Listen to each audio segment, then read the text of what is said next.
Yo, it's your boy Ryan, Northwest Sports Fanatics, back at you with a new video. Today is Thursday, December 7th, 2023, with your boy Ryan and the Northwest Sports Fanatics. Make sure you guys subscribe to the channel. Smash that like button either now or on your way out. Donate to your boy if you can. Cash App $ORION NWSF or the YouTube Super Chat right here. We got NHL action this Thursday night. The New Jersey Devils, Odin Sun, I see you, versus my Seattle Kraken. And we also have the New England Patriots playing the Pittsburgh Steelers. And typically I go NFL over the NHL, but with Bailey Zappi and Mitchell Trubisky, you know, no one really thought it was going to be that entertaining. I have it in the background right now. New England is up 21-10 as we're getting into the fourth quarter. 3rd down and 9, Trubisky scrambling, gambling, and just short of the first down marker. So I don't really have any regrets. This is the first time that me and Odin Son have been able to watch a game together. I'm not sure if you're going to be able to watch all of it because you're in New York. I'm here in Oregon. For me, it's not too bad. It's 7:27, 7:30. For you, it's 10:30. So if you stay with me all night long, I mean, you're not going to sleep until like 1 in the morning. So I don't expect you to stay throughout the whole broadcast. But we do have a banger going on ESPN right now with the Stars and the Caps. They are knotted up at 4 with about 4 minutes left in the third period. So once that game ends, depending on if we go to overtime or not, then I can call the football game here for a few minutes if it's still going, and then we can kind of go from there. Let's go, baby. Odin Son with a $5, obviously, to get it started. And I really do appreciate you. You know, like I said, we've gone through some ups, and then we've gone through some downs in 2023. But one thing is true. You know, the people that are loyal to the soil, I'm never going to forget it. You know, like I said, anybody can be on your team, you know, when things are going really, really well. But when things are kind of up and down like a roller coaster, and you may have times where things are a little bit lower or you're struggling, and people are still supporting at that point, even when things aren't, you know, Mr. Popular, or, you know, everything is going well where we're making hundreds of dollars on every stream or more. These are the times where you really remember and you cherish the people that really have your back through and through. And I appreciate you. Odin Son with a $5, baby. Let's go. Nice to get going off on a good note. And I got your logo here, so let's put that up for you. Ooh, that looks good. Bang, bang, bang. Boom, boom, boom. Bang, bang. $5 holla. And obviously, you know, I had to hit you. And I ended up, you know, trying to get a few. I had about 3 or 4 images that I was trying to convert and, make for you. And I thought the Captain Jack Hughes on the left looked really good. And then we got Maddie Beniz on the right. And I had a couple different images of Maddie, but since they're going to be playing at home, I figured we would go with this type of scheme. And obviously with the Space Needle that, you know, in the background there as well, looking pretty fresh, looking pretty good. Let's go, baby.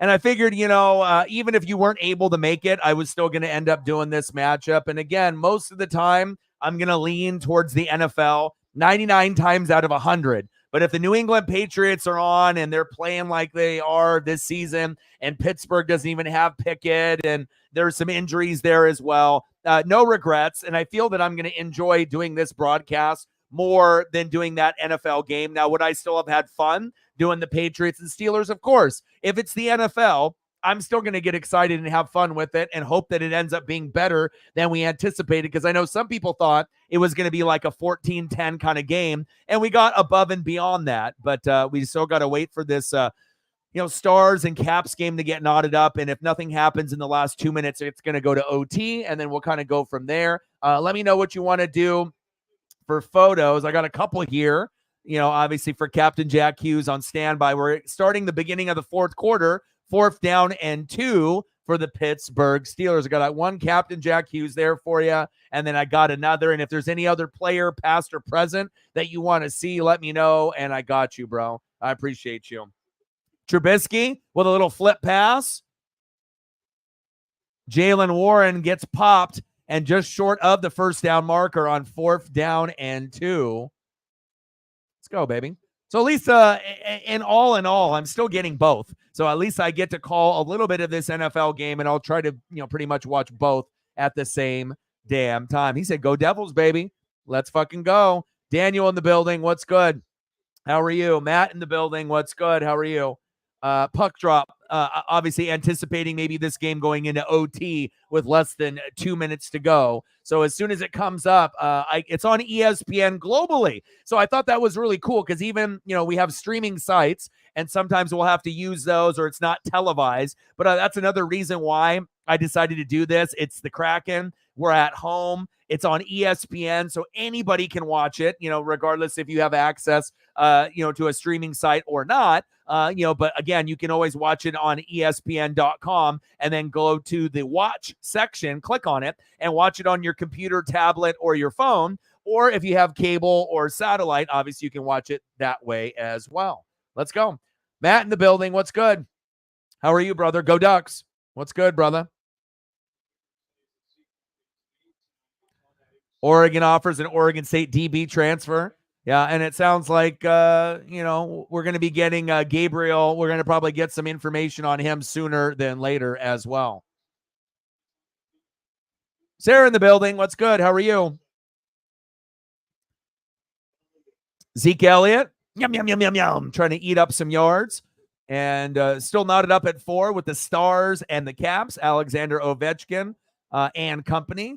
Let's take a quick look at the box score in that matchup here. I mean, they got so many good players. Hintz, they got Ben, they got Pavlevsky. They got so many. Got Joe. I see you.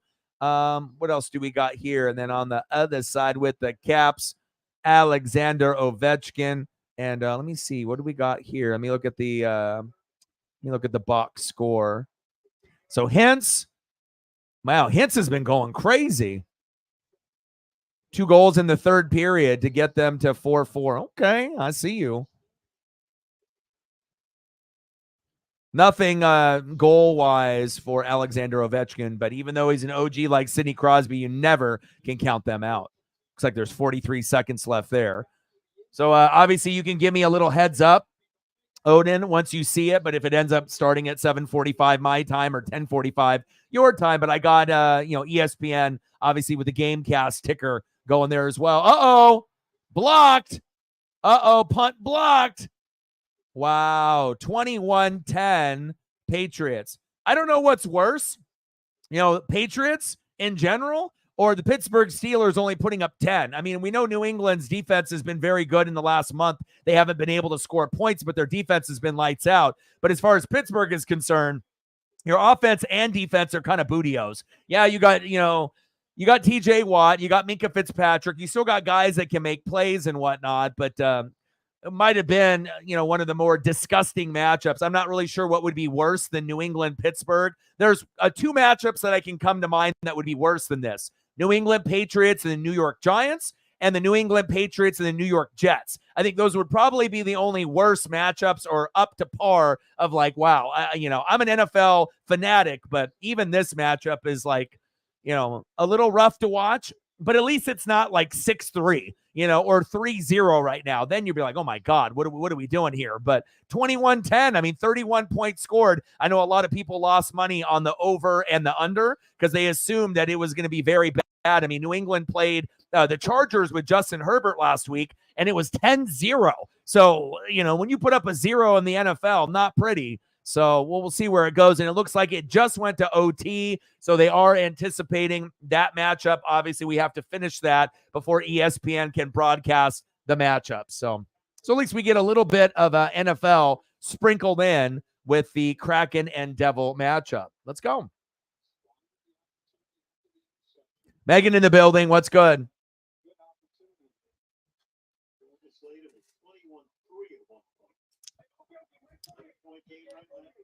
I hope things get better for you. I know with me, I think with the weather, and obviously you're in Australia, so it's a different like season, summer, winter, summer over here. But I already know when it gets gloomy and it gets rainy, sometimes that seasonal depression or that depression anxiety starts to flare up for me. And I try to keep myself busy with Paisley, and I try to read. I'm watching Game of Thrones from the very beginning, and I'm already on like season 5. So I'm getting to watch Tyrion and Cersei and everyone, Arya, one of my favorites in the show. So I'm trying to keep myself busy while I'm still reading and doing research and doing that. But prayers up. I hope things are going to get better for you. But I don't know. I feel that there's always going to be good days and bad days. And, I try to pull myself out of the funk the best way that I can. And usually that's spending time with Paisley or going for more walks and, getting outside to nature or listening to music. But, maybe, we can end up having an epic matchup here, and we're just waiting for the Stars and the Caps to finish off. So I'll end up calling some NFL, because I was originally going to do this game, the Patriots and the Steelers. But then when I noticed that it was the Kraken and the Devils, so then me and Megan can enjoy this. Odin's son, as a Devil fan, can enjoy it. It's on ESPN. It's a global broadcast. So I thought, you know what? Let's do hockey tonight after doing the Blazers and the Warriors last night. And I'm going to get a chance to kind of call both of these, at least for a few minutes. And I might actually be able to call for, this chunk of this fourth quarter. And, hopefully things get a little bit better for you. I totally understand. So the leg muscle. Yeah. Yeah, it's on ESPN globally. So, where you're at in Australia, everywhere, it's on ESPN. And Kraken typically don't get on ESPN that often. Like, obviously, at the beginning of the year, first game of the season on the road against the Vegas Golden Knights. But I don't think we've had very many ESPN broadcasts. And so anytime we get on, global, or, I'm going to do it. Obviously, it'll give us more of a opportunity to, get more people to come through and enjoy. So. Pass incomplete, flag on the play. And and obviously I'm watching the OT right now, 332 left in OT. But as soon as it comes up, let me know. And obviously I'm watching it on Amazon Prime for New England and the Steelers on my TV. And then I'll be watching the hockey game on the computer through ESPN.com. Hey, anything that you can do, to feel better, whether it's watch your favorite TV show, watch a movie, watch Jaws, buy yourself a collectible. Sometimes you just need a little win in life, and when things are getting low, and sometimes you feel, alone, even if you have, good people in your life. And, even with me, it's like, I got Paisley, I got some pretty good people in my life. Oh, trick play, tip down. Wow, New England with the good defense there and the good awareness. But sometimes it's like, our brains trick ourselves when it's like, sometimes I'll feel alone, even though I know I'm not alone. But sometimes I think when you have depression, anxiety, and you're going through things, sometimes you feel a certain way, even when, you're really not alone, but it kind of feels that way. Those are the days when I try to snuggle up with Paisley and hug her a little bit tighter and, try to spend a little bit more time with her. Second and goal, QB sneak, touchdown, Steelers, Mitchell Trubisky, and we have ourselves a game. Okay, there we go, 21-16, and it looks like they're going to be going for two since we're in the fourth quarter here. I don't think it's really necessary by Mike Tomlin to go for two, but it would put you within a field goal at that point. But if you don't get it, right, then you're down by 5. So you got to be able to understand math. And I know Mike Tomlin ain't a fucking dummy. So if it was me, I would just go for 1 and just let it play out. And then as it gets later in the game, and then maybe go for 2. But maybe you think as a Steeler fan, hell, we might not be able to get into the end zone again. Let's just try it now and then see where it goes. And then hopefully we get it. And then if we get a stop, kick a field goal, maybe we can go into overtime at 21-21 or possibly win. 2-point conversion attempt try here. Shotgun set for Mitchell Trubisky. Trips left. He's looking left all the way. And there it is. Pat Freiermuth with the 2-point conversion. It's good. 21-18. New England. Okay.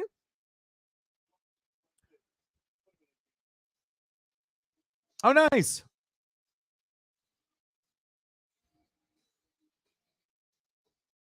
Shootout. Yeah, it looks like it is going to be going to a shootout. Minute left in OT.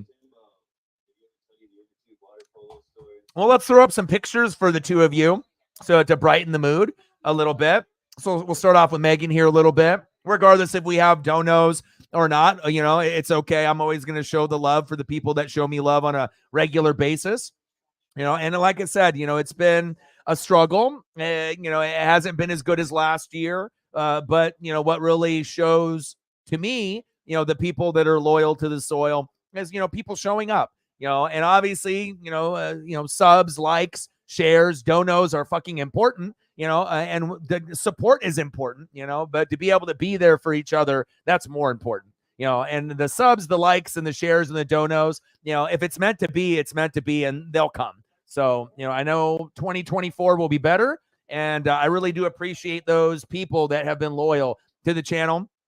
Anybody can be on someone's channel when things are going great, and hopping on the bandwagon. But when things are at a struggle, kind of like a roller coaster, some days good, some days not good, those are the people that you can rely on that are going to be there for you through and through, good, bad, and ugly. And I really do appreciate you guys, and you know who I'm talking about. So I'll get you a couple photos here, show you a little love. Hopefully that'll cheer you up. And hopefully Kyler Yamamoto and Maddie Benitez can do something. And let me get a couple photos here for Odin's son as well, because we're not going to be biased. We're going to make sure we get a few of Captain Jack Hughes and anyone else that he wants also. And then let me see if I can get a couple more here for you too.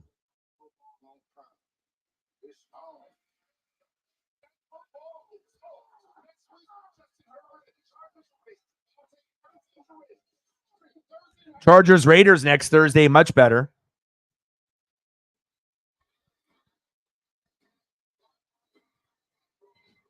Oh, crispy, up close too. I like that one. That's fire. Fire. Ooh, I found another crispy one. Let's see if I can format it. Let's see if your boy can format it. Ooh, this one's good. There you go. Brother, I appreciate you. Let's go. Space Needle in the background.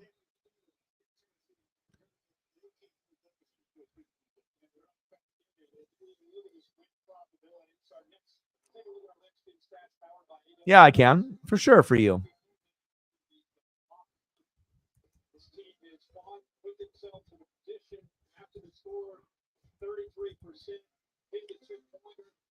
All of a sudden, the stadium is alive. This is kind of what you expect. This is what Mike Tomlin talked to us about. It's a redemption week for last week's game. And now there's something to show them apart from that attitude you expect from a Mike Tomlin coach team. Right after an awful first quarter and a half. Here's Elliott. And his big night continues as he skirts the sideline, puts close to a first down.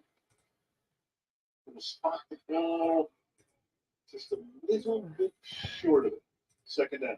How about Zach? He starts 14-21. And I think we were all marveling. Everyone around the country, 196 yards, 3 touchdowns. Gets set. 21-18, second down in inches. End of the shootout. We're at 4-4. Keep me posted on that. Ooh. Is that what you were looking for?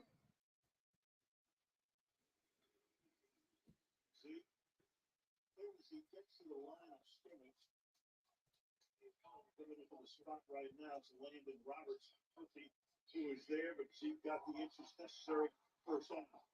The Patriots are trying to work a double team to be able to try to get up to these backers, but they are not hesitating. So they pick up the first down, but watch how fast, these guys are getting downhill. Makes it tough for the linemen. Look here, right, 62-71. They would try to get up to those linebackers, but tough to do when they're flying downhill. First down and 10, 21-18. Ooh. Nice tackle on Zeke. Colorful. I like it. Hopefully that's what you were talking about there. Awesome.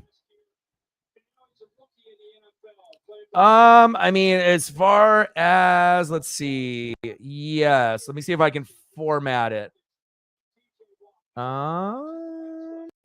Let's see.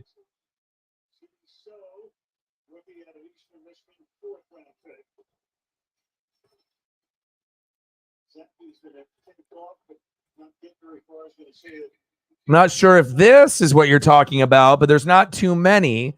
But I'm just, everything with the Miguel O'Hara wallpaper type of thing. I assume that's what you're talking about. I got you. Love the colors. Very bright and vibrant and bright, making me feel better about my day. No problem. I got you. Anything for you. I got you. You know, the people that are loyal to the soil, I'll go above and beyond for you guys, you know, and you know who you are.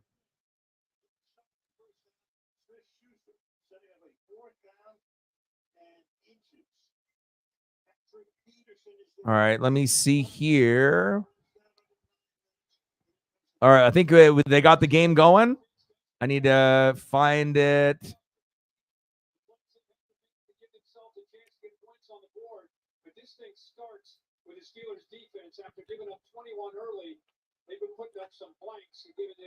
So it looks like based off the action, do they have it going already for the people that are watching it on TV? I see the time that already has got it going here. So hold up.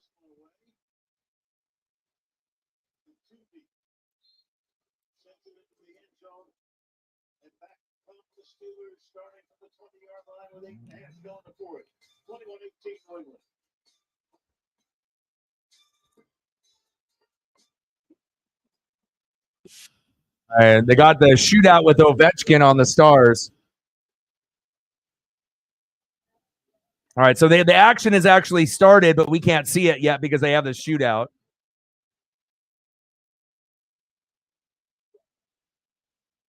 Dallas Stars with the victory. Now show the Kraken, damn it. We need the Devils and Kraken, baby.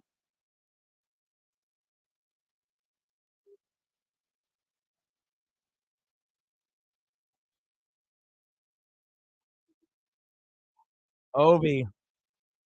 If Ovi would have hung on one more, little deke right there. Ooh! And if he didn't lose that puck, then he could have had it there. But when you get a little bit older, that age starts creeping up a little bit.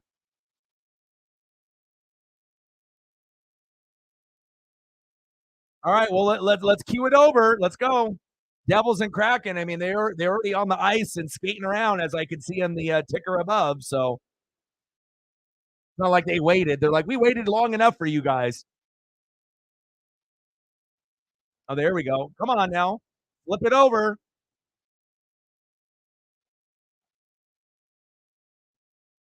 Yes, here we go. Finally. All right, let's go, baby. Yes.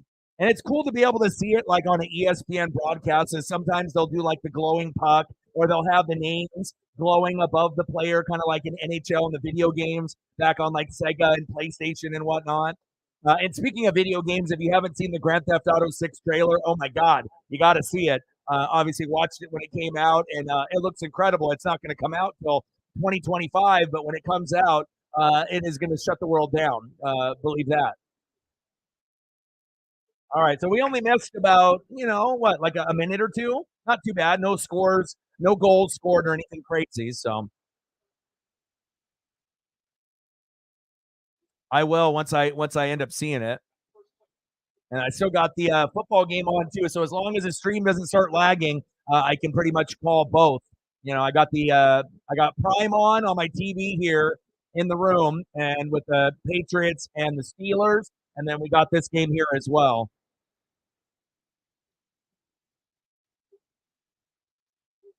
Let's go, Kraken. Devils for Odin's son. Me and Megan with the Kraken. Let's go.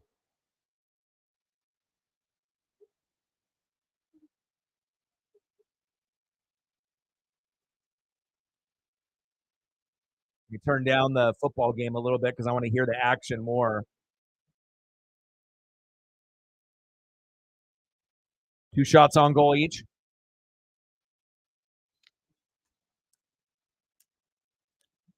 I think this is going to be very competitive, and it's on ESPN. Both teams know it. Both teams have struggled a little bit, so they could have been better at this point in the season, I think. But you know, anything is possible.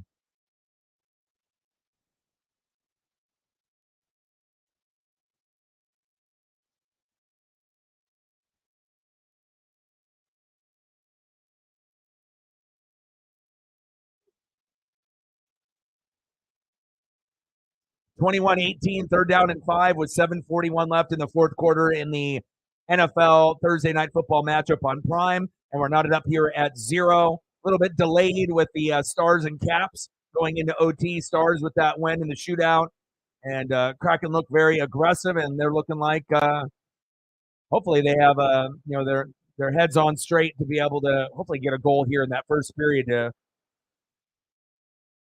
get a lead and hang on to it. And hopefully we can stay aggressive too. Shots on goal, big hits. And obviously we got to be active in the power play, and hopefully we can be that team that is a little bit better on the power play tonight as well.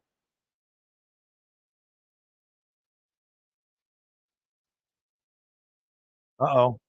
Captain Jack Hughes. Ooh, that made me nervous. That made me nervous. Anytime it's Captain Jack Hughes one-on-one or one-on-two, I'm like, ooh. Good stop there.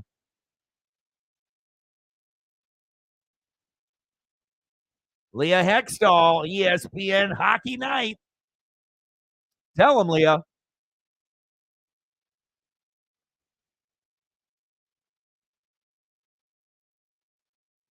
Thank you for everyone that's helping out with the shares on Twitter X and any other social media platform. Matt, I appreciate you starting to do it on a regular basis as well. I mean, it does help.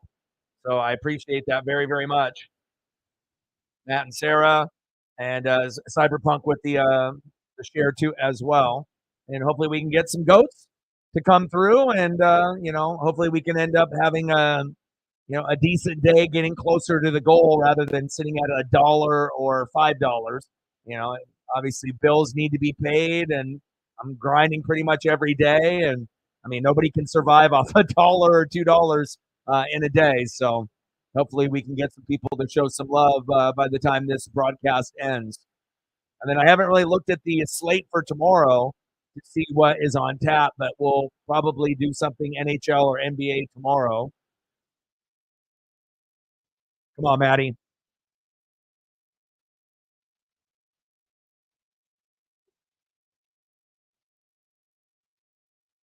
It's all good. You always do whatever you can. It's really about the others.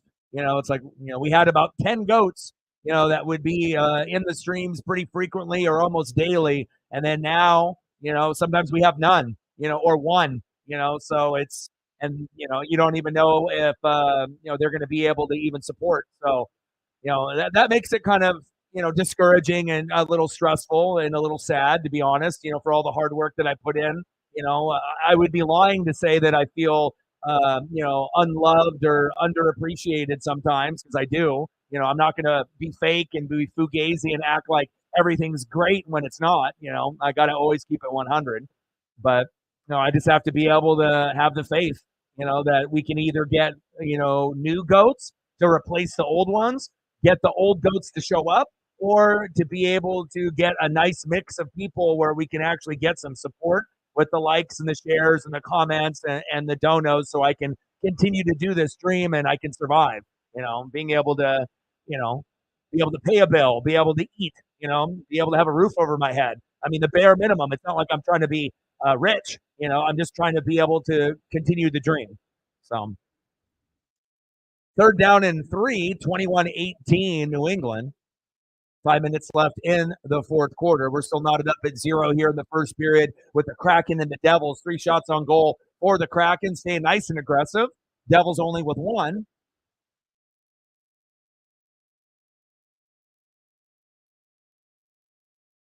Prayers up.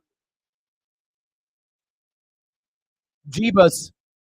Yes, Turbo is back.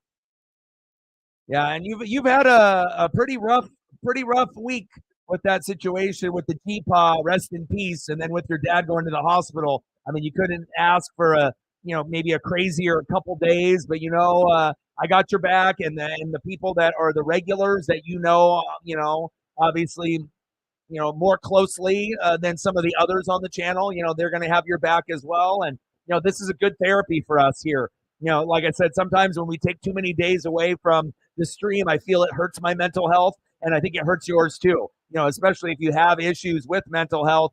Sometimes a day off or 2 days off seems great, but then you start to realize how much you really miss the interaction with each other on this channel, including myself. So, like, I would rather work every day, and be able to interact and do the best event that's going on each day, and then being able to talk with you guys and help you guys with your problems and help myself with my own. And then at the end of the day, you just hope that you can help at least one person. And then you've made a difference in that person's day. And then hopefully you can get some likes, subs, and shares and donos to complete the day.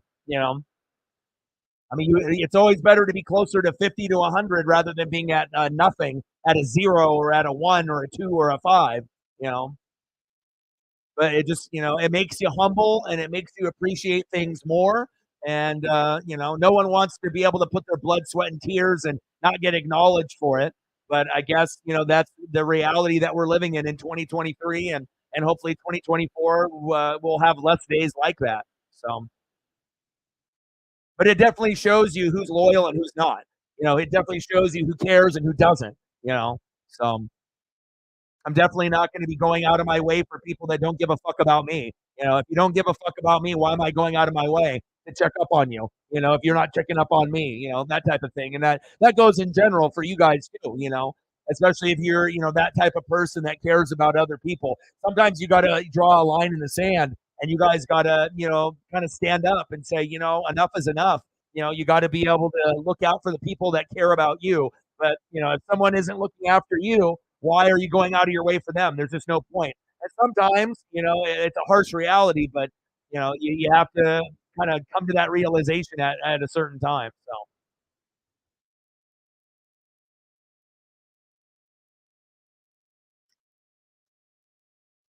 well, do whatever you want to do. You want to watch the Kraken with us. You want to go there and show him some love. Whatever you decide to do. You want both the streams up at the same time. Whatever you want to do, I'll support you. Whatever you decide. Even if that means you leaving and going over there. Like I said, you've shown plenty of love and loyalty to the channel, more than most people will ever show on the channel. So, you know, there's never going to be hard feelings with you and me ever. So. We love you and we appreciate you. And we just hope that you heal up and your mental health is good, your physical health is good, and we can support each other through and through. So, commercial break on the NFL side on Prime. We're still knotted up here at 0 with the Devils and the Kraken. And in all honesty, we need the support here more than anybody. You know what I mean? Like, it's just honest. It's just true. Since a lot of people have turned their back, for whatever reason that they want to come up with or whatever excuse they want to come up with, it's just sad. Like I said, I loved it when we had a lot of the mods, being a part of the channel, but I had to cut the mods pretty much in half and eliminate a bunch of them because, I mean, if you're not going to be here, why are you a mod? You don't deserve it. I need people that are going to be here and be here on a regular basis to be able to have that, distinction. So, 12 minutes left here in the first period, 21-18, less than 5 minutes to go with the Patriots trying to hang on to the Steelers.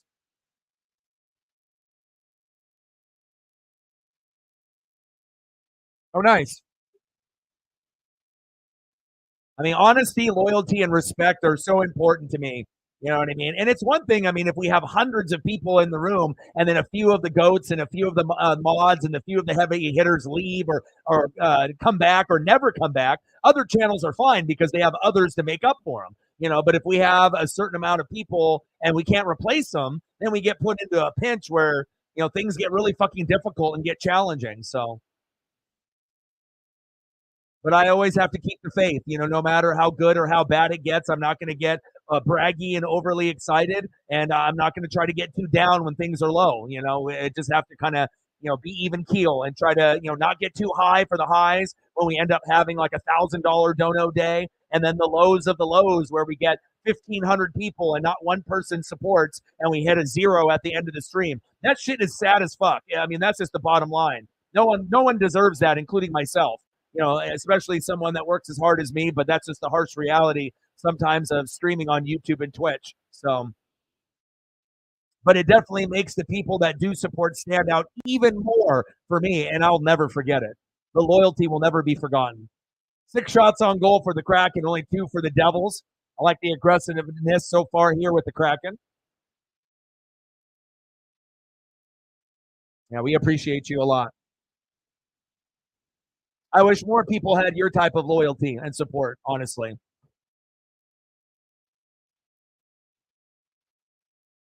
Because I would be lying to say if I didn't feel jaded, hurt, and betrayed. Because I definitely have those feelings. I don't want to hold a grudge. Because it's not good to be able to have my mental health stress on things that I can't control. You know what I mean? But for the people that are loyal, the people that do like, sub, comment, share, donate, that means everything to me and Paisley and this dream, especially for all the you know support that I try to give back. It's a good place to come for mental health, especially if you are going through something. Fourth down and one, Patriots trying to punt it off, and hopefully it doesn't get blocked for them. 10 minutes to go here in the first period, still knotted up at 0. Stars and Caps had a very competitive matchup that went to OT. Stars ended up getting that victory, and this is on ESPN if you want to watch together. Amazon Prime is covering the NFL matchup with the Patriots and the Steelers. Of course, you deserve it. Kindness is rewarded. Loyalty is rewarded. Having a kind heart is rewarded.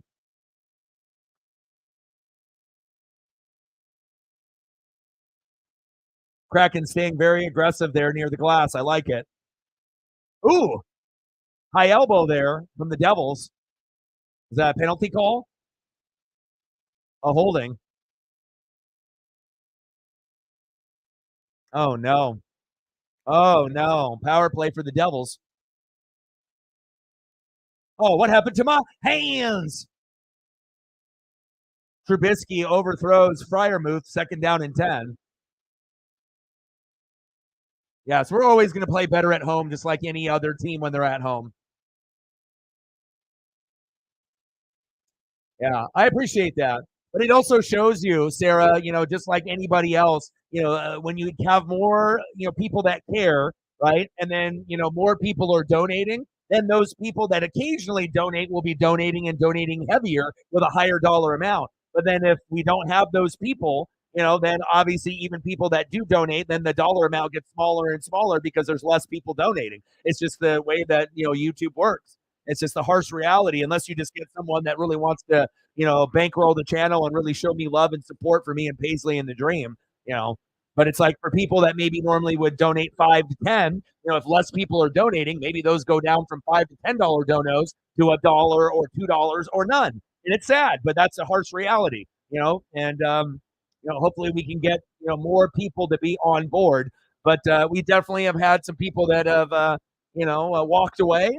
And, I'm going to try not to be, bitter about it, but it hurts, to act like it doesn't, for all the hard work I put in, an hour to 2 hour to make a thumb, grinding almost every day, and to feel that kind of betrayal, and I wish I didn't feel like that, but all I can do is be honest. I'm going to be honest, no matter what. And it's one thing if I was just a brand new channel and we had 20 subs or 200. Well, I got to go through my growing pains, and I actually got to go through, more streams, and I got to put in more work. I don't have the right to talk like that or think like that if it's brand new. But if for someone like me that's been grinding for 11 years, and this is going to be upcoming in a few days, my 8th year on YouTube, and we're over 20,000 subs, no one wants to feel when they're at 20,000 plus subs and to feel like they're at 20 or 200. It's a shitty feeling, but again, sometimes you don't have the right people, a part of the channel, and you just have to keep going until you get your people that are going to be there for you through and through, regardless of what the event is or what's going on. Devils power play here, and hopefully the Kraken can hold this up. 3rd down and 2, Trubisky, overthrown, incomplete.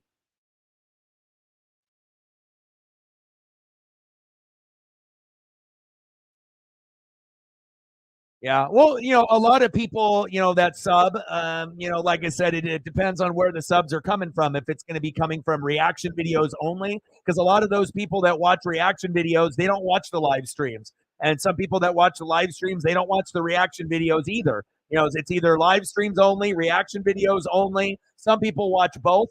And I would recommend people watching the reaction videos too, because it does give you a glimpse on how I would call the highlight package. Obviously if I had more access to it on a bigger platform and whatnot, and it gives my kind of spin and my take on it with my custom nicknames and catchphrases and whatnot. But I can't force anybody to do anything that they don't want to do. So all I know is all I can do is put my blood, sweat, and tears, and hopefully I have the right people support. You know, Devil's dude in the building. What's good? Hopefully your boy Captain Jack Hughes doesn't go off on us tonight.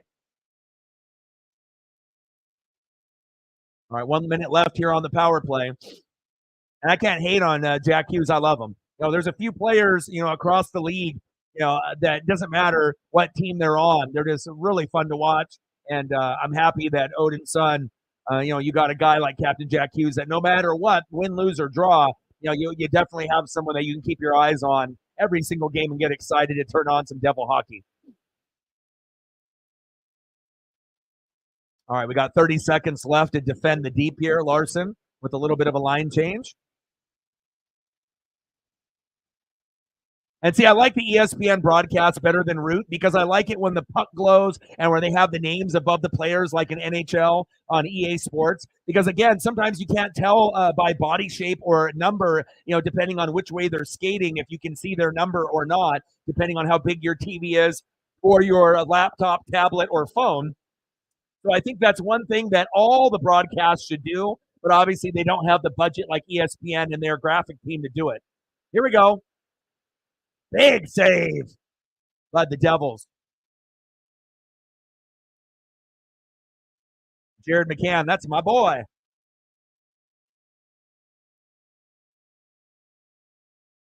Yeah, but one thing it does allow you to feel is to be humble, and like to be able to hit 100, 200, 300, it's such a blessing, you know what I mean? And you just hope that you don't have too many, zeros or ones or fives or tens. You just want to be able to do, the best you can and hopefully get the right people to appreciate the hard work that's being put in on a daily basis.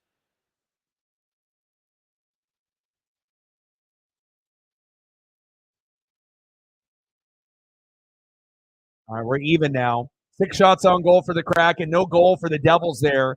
4 shots on goal for New Jersey, 6 for Seattle. Defend the deep, release the Kraken. We're at home. We got to win, and I feel we're going to win tonight.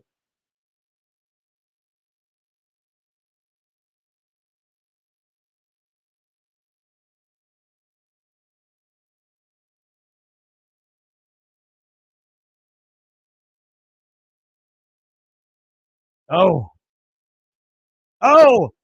get it in there. Oh, good save. Good save. Maddie was trying to scoop and score there. 21-18, less than 2 minutes to go. Flags fly.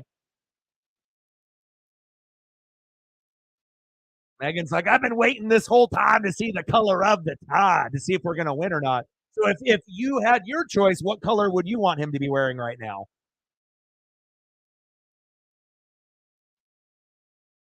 Like a maroon, purple kind of color?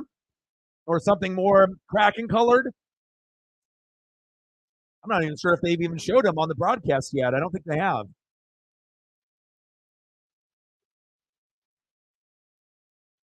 I mean, those are typically the colors he goes for. Some type of shade of blue, or something with the Kraken colors, or like that kind of purple maroonish vibe.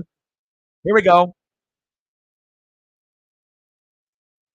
8 shots on goal for the Kraken, 4 for the Devils, 21-18 for New England and the Steelers with 1:51 left. Your boy can call 2 games at once because we are multifaceted here, and I can multitask.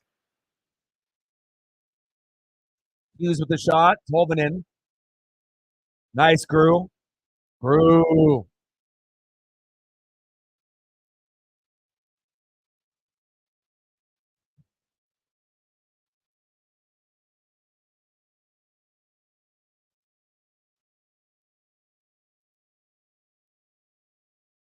Pete Davidson, he says, go to Taco Bell, eat some stuff. Oh, Zeke. First down, Patriots. Move the chains. Patriots trying to get this win on the Steelers. But also the Patriots don't want to win either because they're trying to get Drake May or Caleb Williams in the draft. So this is not ideal for them winning this game, but You can't, I guess. Well, you're openly tanking without saying that you're tanking,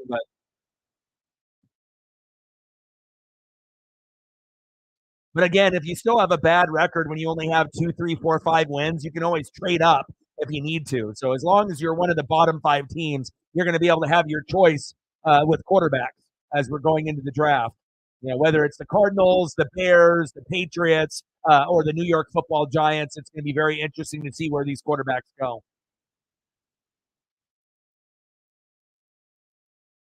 Yeah, you like him. He's handsome. He's a handsome guy. Hack is back. Handsome guy. Let's go, baby.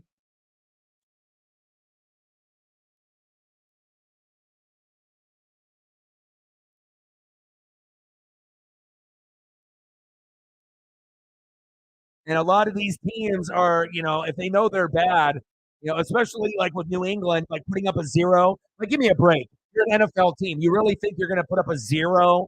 Like obviously there's a little bit of lack of effort, and he's not telling his team, that we're tanking for Drake May. Like obviously you can put your team in a position to suck more depending on who you have at quarterback or who's in the game and the play calls that are coming in. You know, so it's like there's certain play calls that are going to be more predictable, like running it up the gut, doing a lot of halfback dives and being like predictable, run pass, run pass, run pass, and then eventually the defense can figure it out, and and then you can end up getting your franchise quarterback. Hopefully that'll be the guy that can be the next guy for those franchises.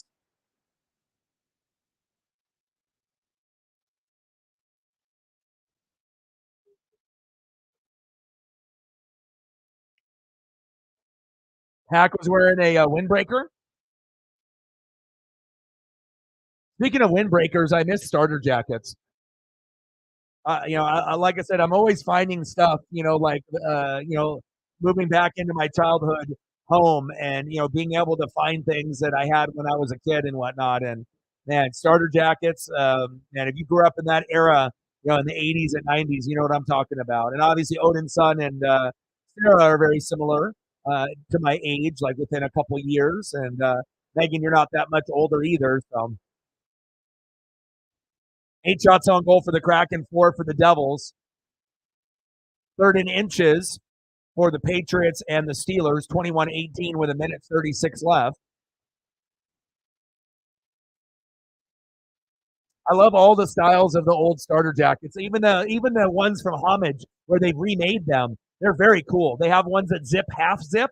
They have the ones that zip all the way down, and I really like the ones that are the half zip and they have the pocket and it has that flap, right? That flap that goes over with the Velcro and it goes, and then you can push it down. I mean, there's so many styles of those starter jackets, and all of them are cool. Some are the puffy style, some are more windbreaker style, thinner, a little bit thicker, medium, and they have all the different, types, where you got the pockets and whatnot, and very cool.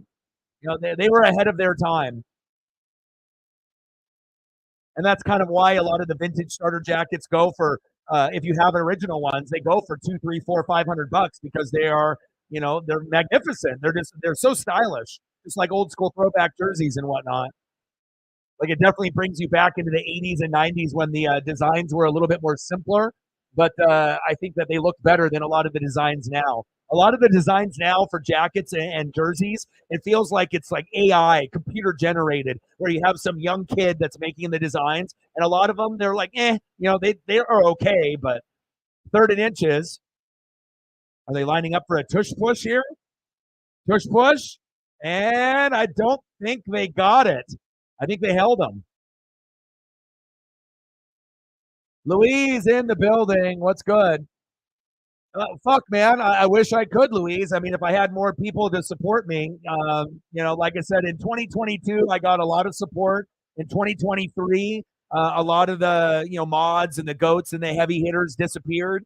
I still grind every day. I wish it wasn't like that, but I can't control what people do, but I would love to be able to get to a point where I could do a jersey giveaway on every stream. But hell, I'm having a hard time being able to honestly just be able to live, to be able to eat, pay bills, because the lack of support has been terrible. That's just me being honest and true. Like I said, some streams, we may hit the goal, or if we set the goal to be $100, for a stream. But there's been some streams where we've hit fucking zero, and it makes me depressed. It makes me sad. I don't deserve that. But it is what it is. I can't control what people say, what people do. If people come and show up, or people don't. If people support, if they don't. If they like the stream, if they don't. If they comment and they share, if they don't. But I just got to be able to keep going, because this is. Oh, baby. There's the goal. 1-0 Devils. But no matter what happens, as long as I can get enough, to like at least pay my bills and to take care of my pup and like live, if that means that I can't buy anything for myself ever, but if I can at least live and I can do my dream, then that's what I'm going to do. And then hope that I can get some people that have money to bankroll me, to be able to help, because we're definitely in need of that. Big facts. Nice goal right there. How are you, Louise? How's the car sales going? How is everything going for you, brother?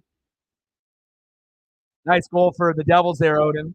1-0 Devils.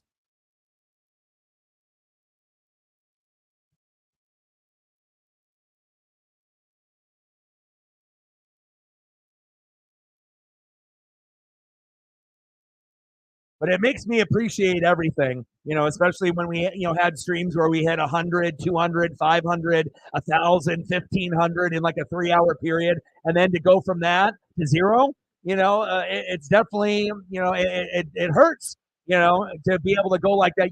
Things are never going to be like that all the time unless you can get heavy hitters to bankroll and you have enough of them that if some of them go away, then there's others there to pick up the slack. But if you have only a certain amount and then they go away, or if they have some other financial thing that happens, then you're in a position where, sometimes you will struggle. And, I guess it's going to help me build character, and it's going to make me strong or stronger, But I'll tell you what, no one wants to work for free, and no one wants to feel unloved or underappreciated. That's big facts. Everyone wants to feel loved. Everyone wants to feel appreciated. And on top of that, it's not like the channel is terrible. We have a lot of positive things about the channel. Everything is improved. The thumbnails, the mental health, doing more streams, the way that the channel looks with the scoreboard. But apparently all the hard work and time and effort and energy that I put in 2023, for a lot of people, they just didn't give a fuck. And that's really fucking sad. But again, those aren't my people, and, I got to be able to find my people. Big fumble there late. Final score 21-18 Patriots. At least it was much better than like a 10-0 game with the Chargers and New England. All right, so I can turn that off now.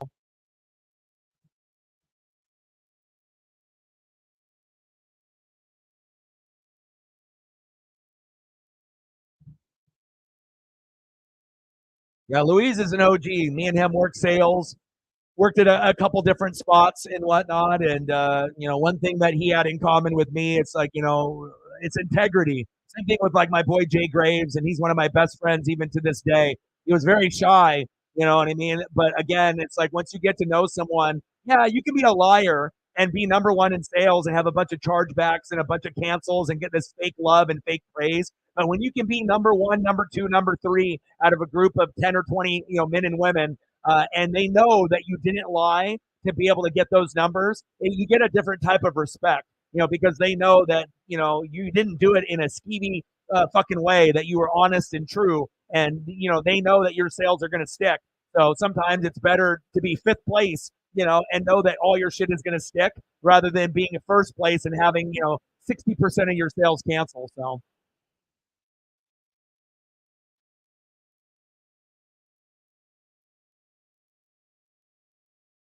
Nine shots on goal for the Kraken, 6 for the Devils, 1-0 Devils.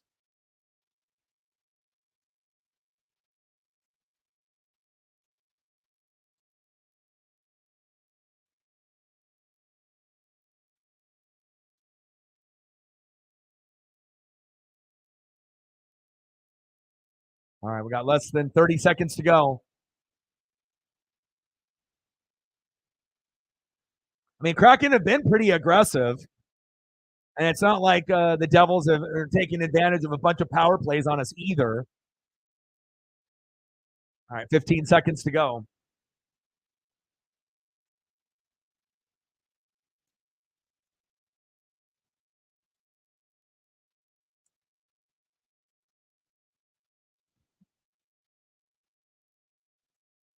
But I hope everything is going well for you, Louise. You're an OG, and you've always been honest. You know, and obviously being bilingual always helps in any type of job that you do, whether it's phone sales, face-to-face sales. Selling Verizon. To businesses in New York and Boston with me, or doing the car sales thing, or whatever you decide to get yourself into. You're always going to be successful. A lot of those, people that I've worked with in sales here in Oregon, people don't realize a lot of people outsource to Oregon because we're chameleons and we can, disguise our voices to be pretty much anything, and not a lot of people have accents. And so it's like we can call in the South or New York or in the Midwest. And that's why so many people outsource to people in Oregon, because we do have some of the most talented salesmen in the country on the West Coast. Big facts. We got 1 second left. Devils up 1-0, and we're going to get into the second period.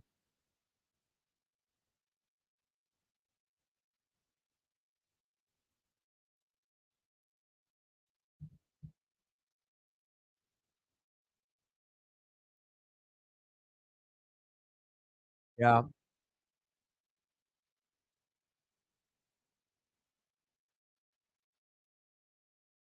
Face off again. All right, let's take a look at the schedule for tomorrow.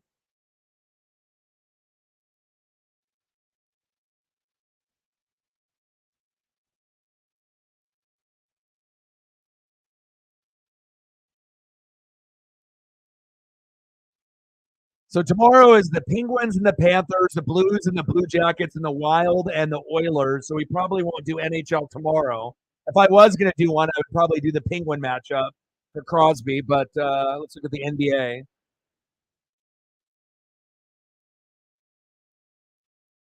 Knicks and Celtics on NBA TV. And the Mavericks and the Blazers are playing at 7, so I'll probably do that so I can see Luka. So we'll do Blazers tomorrow with the Blazers and Mavericks, and then on Saturday,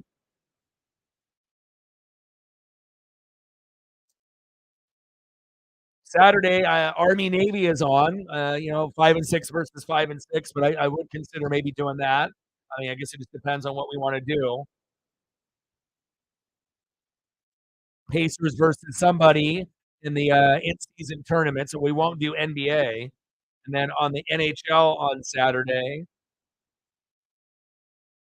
the Kraken play the Lightning on Saturday night. So we're definitely going to do the Kraken Saturday night. And depending on how I feel, maybe we'll do that Army Navy game and the Lightning and the Kraken, or maybe just the Lightning and the Kraken. So we'll do Blazers Mavs with Luka tomorrow at 7, and then we'll do Kraken and Lightning on Saturday at 7, and then maybe I'll even do Army Navy if I feel like it. So.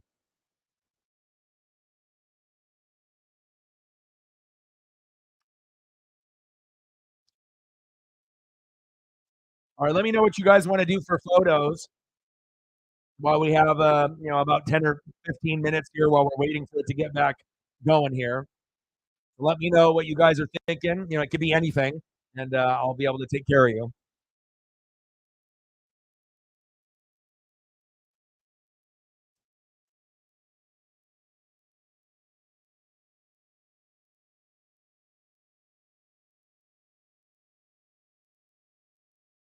I'm glad the Kraken is on Saturday night, though.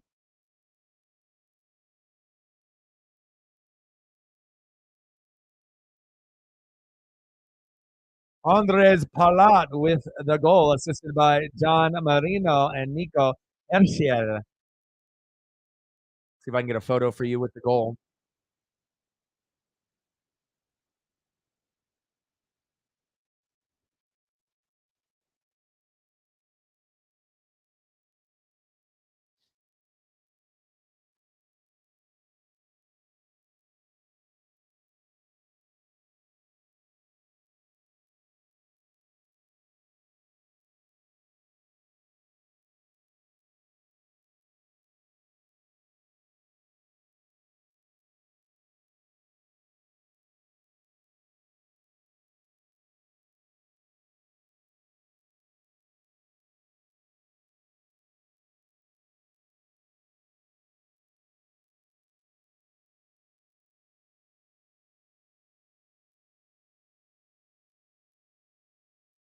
already missing college football. Obviously we're not going to have that, but at least we have one game with the Army and the Navy matchup. So, which isn't really ideal. It's not great, but I guess it just depends on what I decide to do with Paisley and whatnot. So,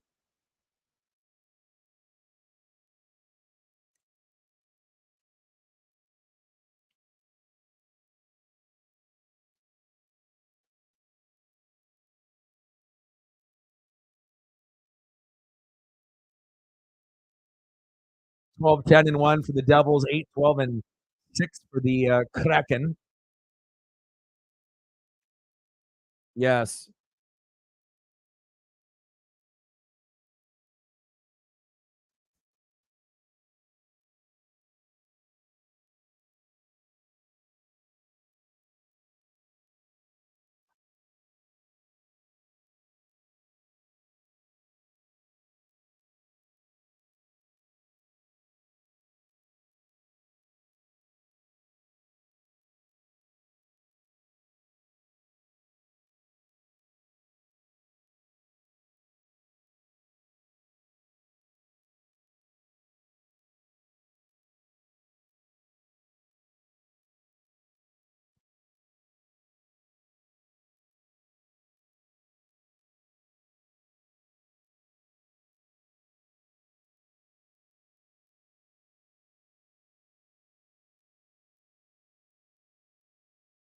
Quinn, Jack, and Luke.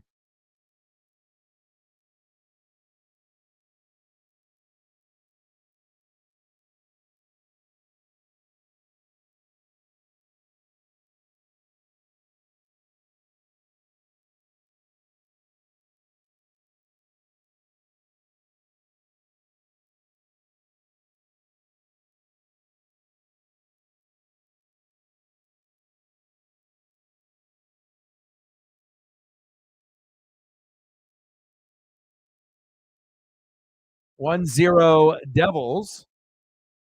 Oh, there we go.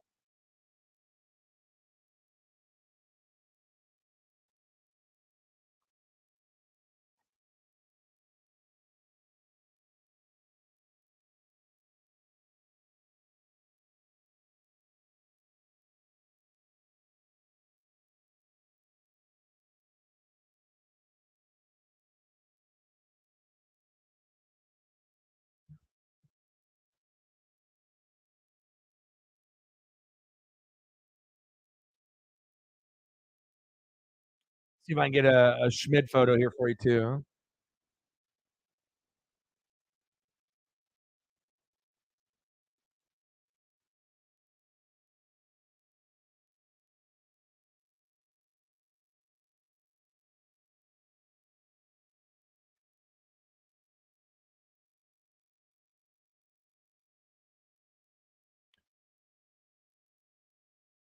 And just comment below anything that you guys want to see while we're waiting. Keep me busy. Could be Kraken, could be Devils, it could be it doesn't have to necessarily be hockey related.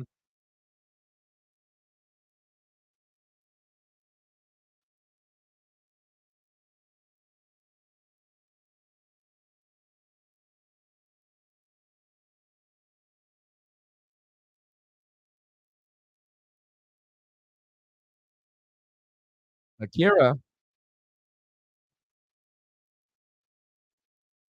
that's a cool photo. I like that one.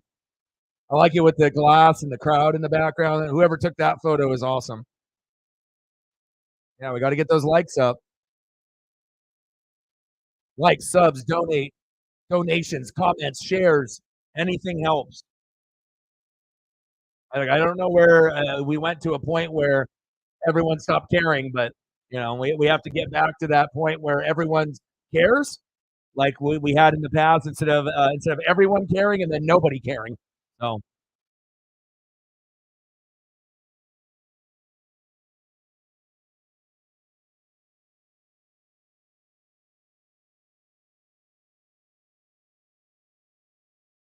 right, you want some duck photos? I'll get you some duck photos. So let me go through some of these photos here with the Devils here with Captain Jack Hughes, and we'll go through a couple here with the Kraken that I have, and then let me go through these.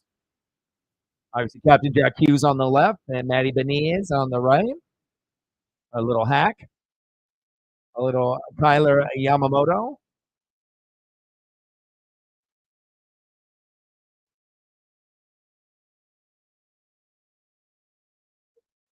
a little Matty,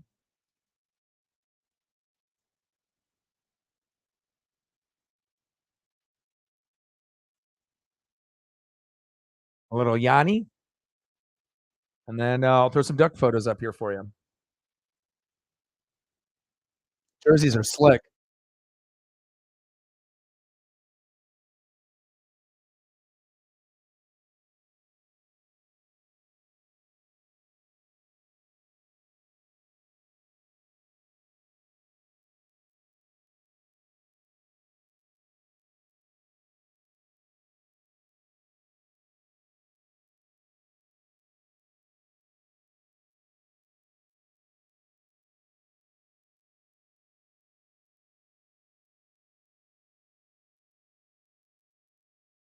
All right, let me see what I got here. I might have to.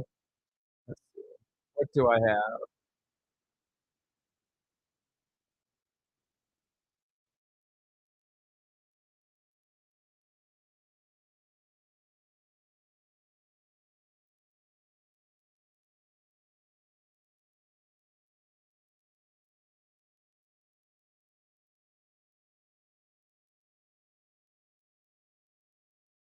Caitlin Clark, I got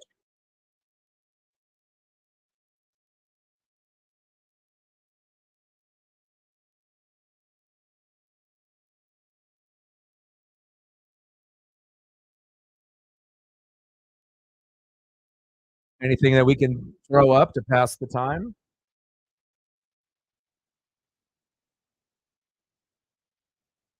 1-0 Devils.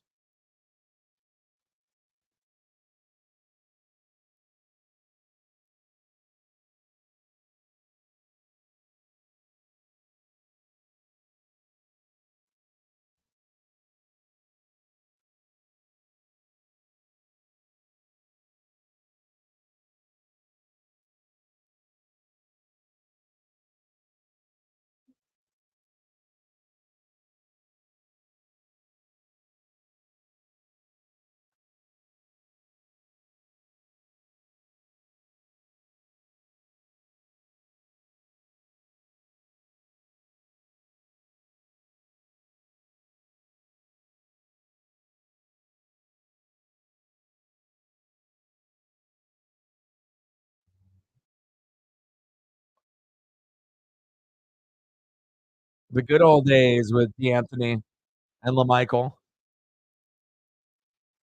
And pretty sweet to see LaMichael make it into the College Football Hall of Fame. Well deserved. D'Anthony was something else too. You're never going to see something like that.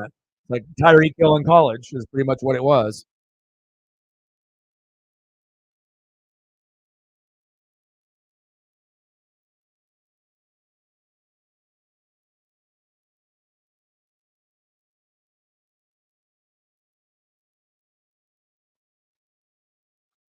Put us on the map. We would have never had that success with Chip Kelly without D'Anthony Thomas and Michael James. Period. I don't care what anyone says. I mean, those were two of the most dynamic players that we've ever had, and it put us on the map, and it took us to heights that we've never been before, and we may never get there again. I hope we do, but you got to be able to have those impact guys, and pretty special, man.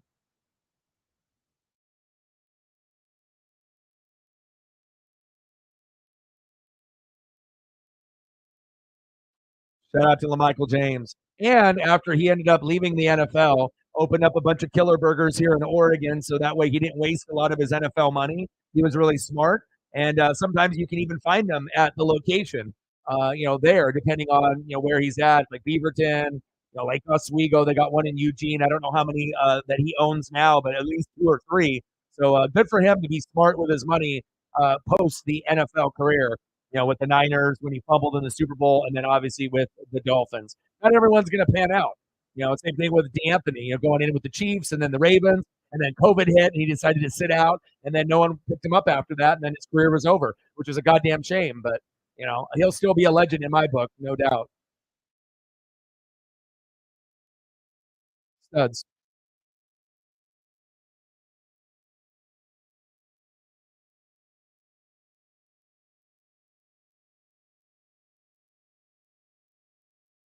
All right, let me delete these ones. I got you, Odin. Do a Caitlin Clark here for Sarah.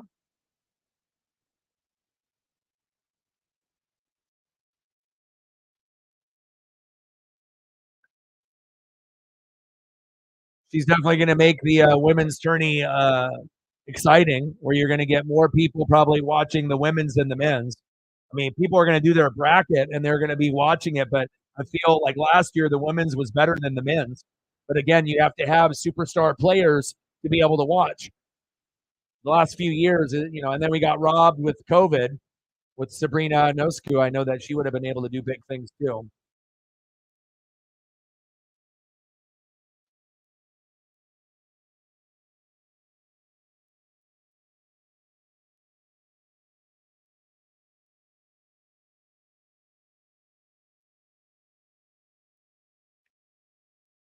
She'll be getting paid. She'll be able to. I mean, she already has commercials and whatnot, so they're going to be marketing her, and you can definitely tell.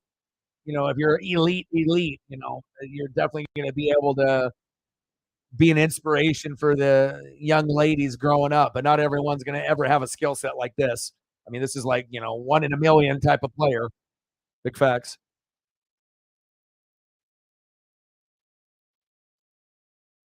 But anytime I see greatness, I'll go out of my way to watch it, even if it is, female hoops. Not going to be my like number one priority, but I know greatness when I see it, and this is it. Gang, gang, gang.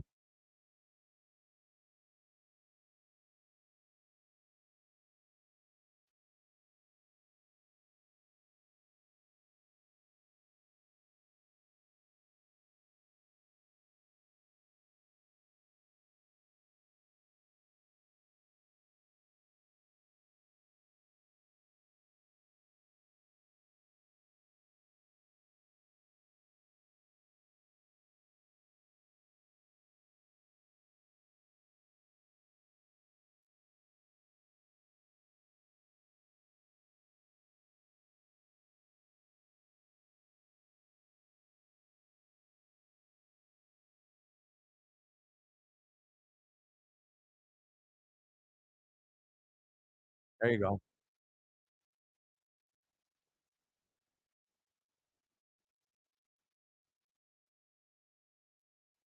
right, let me delete these.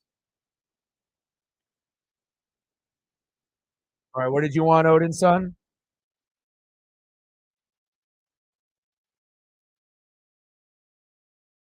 Grasso.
Got you, bro. Bang, baby.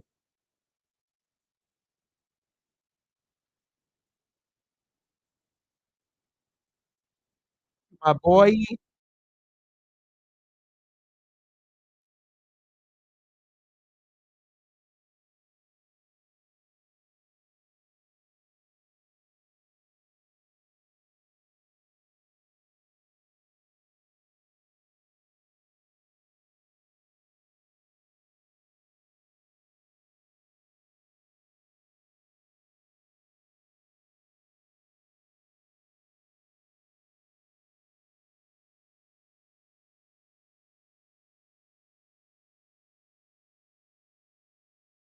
Crispy. All right. Yeah. Keep in touch with me. And then, like I said, we'll do Blazers and Mavs tomorrow, and then Kraken and the Lightning. And every stream will be around 7 p.m. Pacific time. So that'll give you time to kind of get things done. And then hopefully we can get some people to show some love before the stream ends. That would be nice.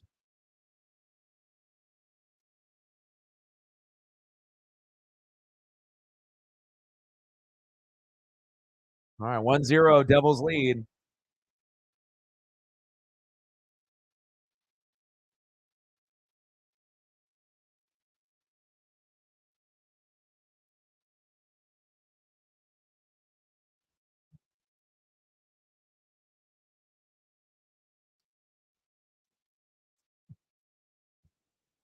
That Patriots and Steeler game actually ended up being a little bit better than anticipated. I mean, it still was some dog shit, but at least it wasn't like 6-3 or 3-0 at the end of it.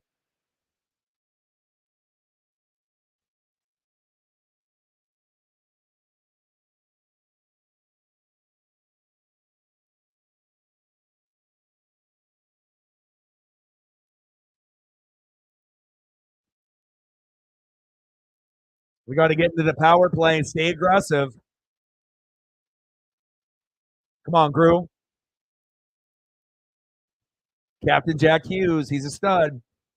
We got to minimize what he does on the ice because, obviously he can, be very effective by scoring goals, but setting up guys for assists as well.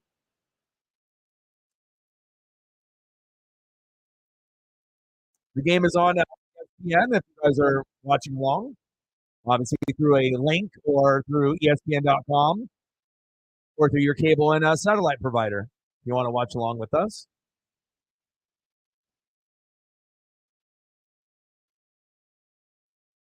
Rough seeing the Kraken struggle, but I mean, I guess it could be worse, being a Mariner fan and seeing us get rid of all our good pieces and looking like we're not going to spend any money and we're not going to get Ohtani. So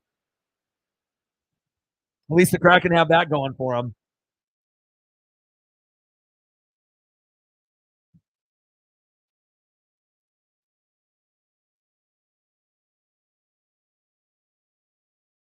Come on, Kraken, stay aggressive.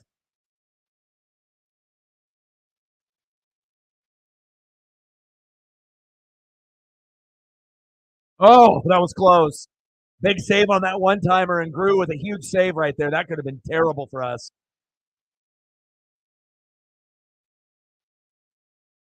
Good save.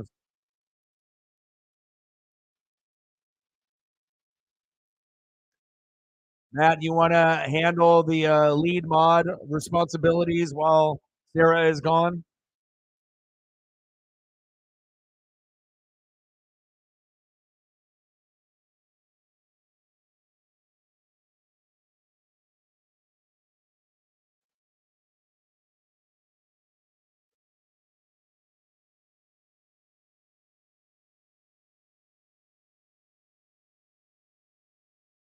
Let's go, baby. We need you. He can't give up 3 tonight. You give up 3, we're going to lose. And if we do give up 3, I mean, obviously we need to get ourselves to 3, but we don't have very much time left.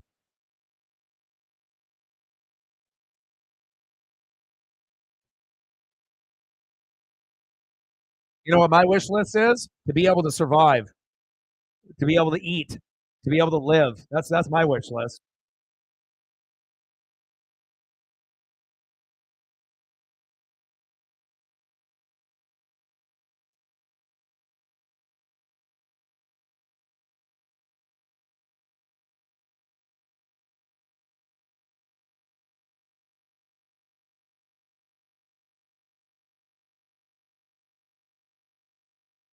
Get in there.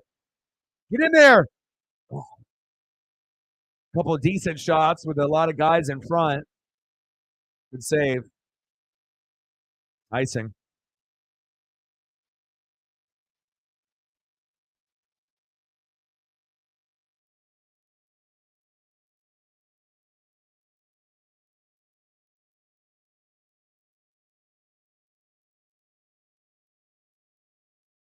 Icing.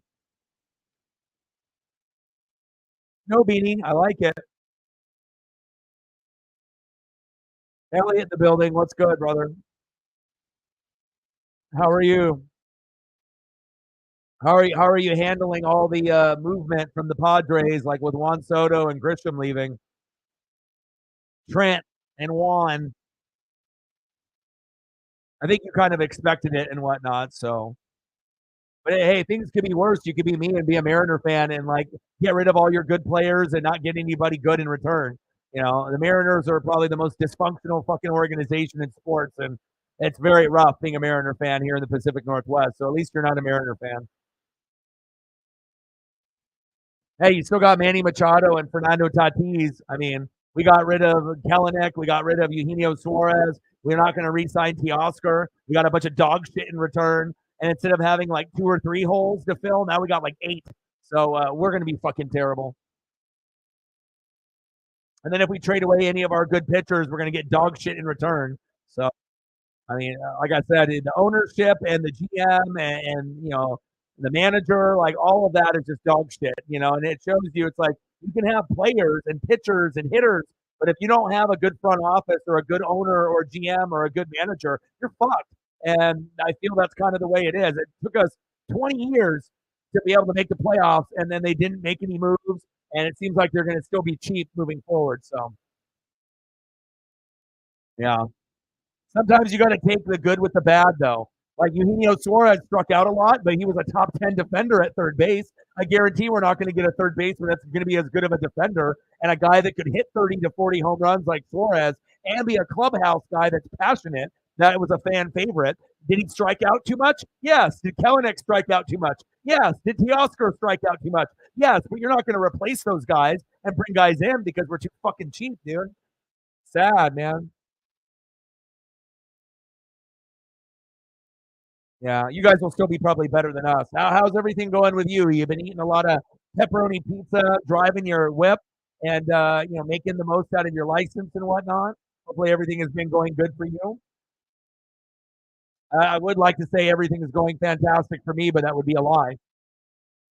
But I just try to be able to grind every day and pray, that things get better. 13 shots on goal for the Kraken, 11 for the Devils. We're going to be doing the Blazers and the Mavericks tomorrow night at 7 so I can see Luca going against my guy Shaden Sharp and company. Then we'll do the Lightning and the Kraken on Saturday night, and I might do the Army-Navy game just because it's college football earlier in the day around noon, depending on if I got time to do it based on Paisley's schedule and whatnot. And then on Sunday, obviously, some reaction videos and then some NFL action. I haven't even looked at the NFL slate. Thank you for sharing, Elliot. I appreciate you. All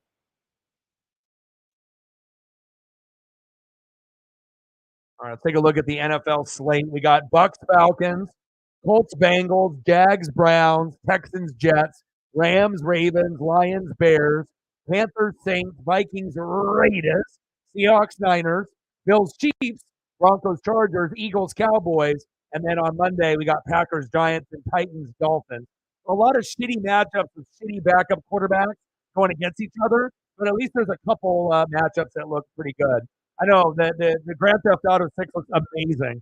And I like it that they portrayed a lot of the crazy people in fucking Florida that got busted in the news, and they portrayed those characters in that video game preview. Oh, it's going to be unreal. Like the online mode, even if it takes them some time to get that going, but the story mode will be fucking great. And I always like doing the story mode first, anyways. Before you get into the online mode or whatever, where you can play with other people. But I mean, GTA 6 is going to be like Stranger Things. When that drops, it's going to take over the world, and it'll be one of the top things that's talked about in the video game world for probably 5 years because it's already taken like 10, for us to be waiting since Grand Theft Auto 5. We've been sitting on it for like 10 years. So, but I know it'll be definitely worth the wait once it comes out in 2025. And hopefully at that point, I'll be able to afford a PS5 at that point, and then I'll be able to, yes, there we go. Hi, baby. Bang. There we go. There we go, Ty. That's my guy. 1-1. We're knotted up, baby. Yeah, baby. Cartier, baby. Let's go. 1-1. We're knotted up. Let's go.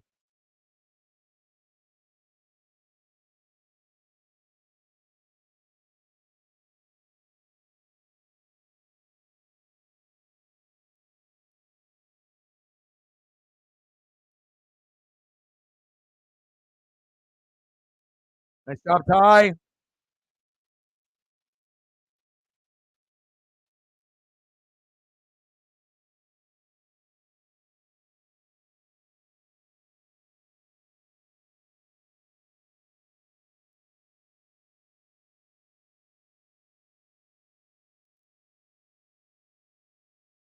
Good stuff, baby. Good stuff. 1-1. Kraken and the Devils knotted up. Let's go. We needed that.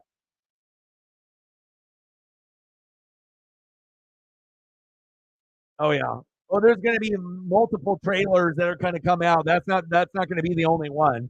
Grand Theft Auto 6 will usually have 3 or 4 trailers that they'll release, every few months, to kind of get you going. Like 3 months later, 3 to 6 months later, another one. 3 to 6 months later, another one, and then right before they actually drop it within that 6 month period, that last one where you're going to get probably some actual gameplay with the guy or the one of the lead is the female obviously in the game. So it'll be sweet to be able to see like part of a mission or just freestyle. Them getting into cars, them shooting the guns, them maybe doing a part of a mission, and then it's like it's one thing to be able to see like the intro, but we want to be able to actually see the gameplay too. So it's going to be amazing. And I heard there's going to be more and more buildings that you're going to be able to access and more availability. So it's not going to just be like Florida where you're going to get the keys.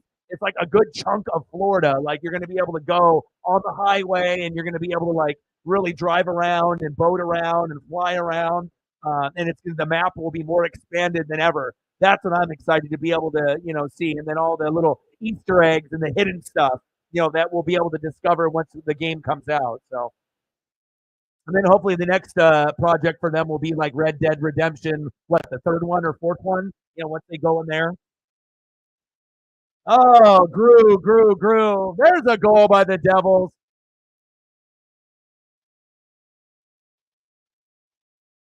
Just when I thought we had a lead that we could hang on to.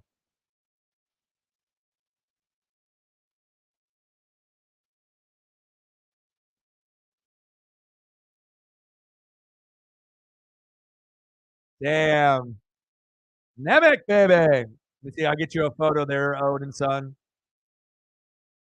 Now the goals are coming.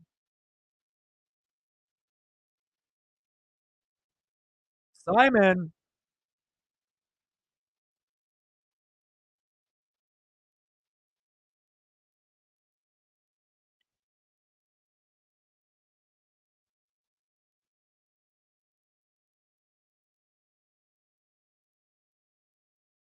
Second pick overall in 2022. Simon Nemec. Okay, baby. I know that makes you happy.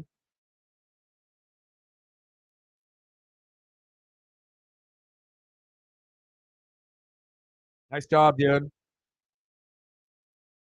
2-1 Devils.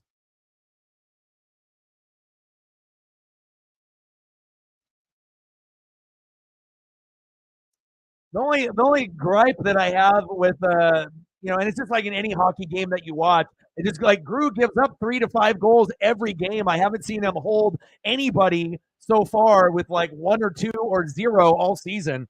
At least for the games that I've been able to watch. It's like it seems like every matchup it's 3, it's 4, it's 5, and you never can win. In matchups like that unless you actually have the offensive firepower to match to be able to put up 3, 4, 5 goals to make it interesting. But if you're giving up 3, 4, 5, 6 goals and you can only get 1 or 2, I mean, it's going to be a long fucking season. So, first career goal for Nemec.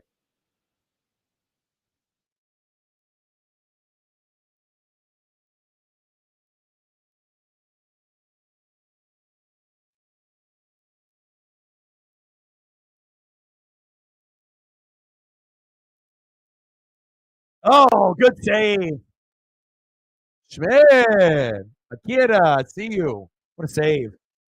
And they're really getting after it now.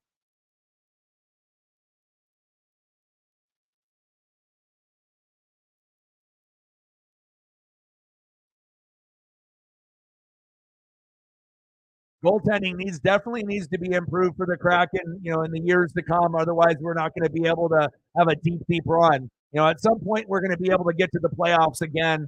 I'm not sure about this year, but in the future, it's like the goaltending needs to be much better out of the three guys that we have right now. I mean, it's definitely one of the hardest jobs in hockey. It's not easy. There's not very many great goalies that are in the NHL, but it just sucks when you feel like almost everyone is giving up, too many. It's like at some point, I get it. You're going to give up 3, you're going to give up 4, you're going to give up 5. But if you're going against an opponent that's kind of even or a little bit lower than you would hope that your goalie can at least hold them to 2 or 1 or none once in a while to show their worth. But if it's like every time a goalie goes out there and they're giving up 3, 4, 5, 6, it doesn't really give you a whole lot of hope on top of, not being able to produce goals yourself. And it's like with the Mariners too. It's like we have really good pitching, right? You got all these guys that can pitch well, but if you don't get, 7 to 10 hits or 5 runs or more, you lose 90% of the time. And that's the life of being a Mariner fan. Like, you can have this amazing performance from your pitcher, but if you don't get 7 to 10 hits or 5 runs or more, you're fucked. And that's kind of how it goes. So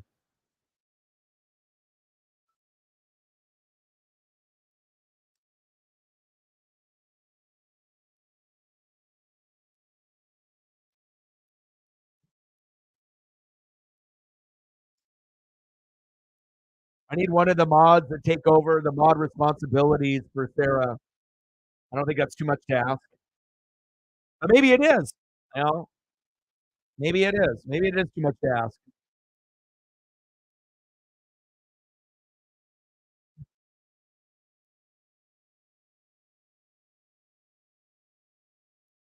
All right, let me go grab a water here real quick.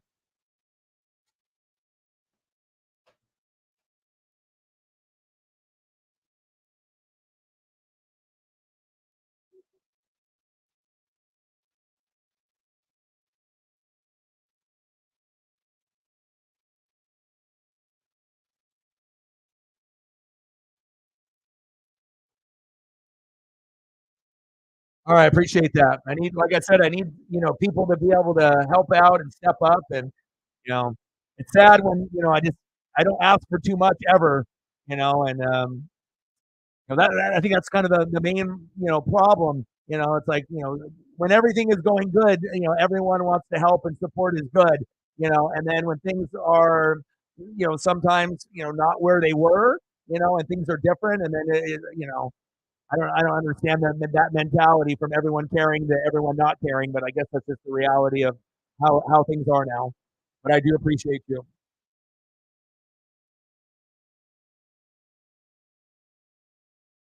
Yeah, but if I ask to do something, Matt, you got to do it. You know what I mean? You got to get into it. Like I said, if you're not going to be here throughout the stream or you don't care, you know what I mean? Like if I have people that are going to be mods and whatnot, and I need someone to be able to help out with that. I mean, unless people want me to quit and just or delete the channel and then never stream ever again. I mean, is that what people want, for me just to fucking quit and just delete the channel and just fucking say fuck it?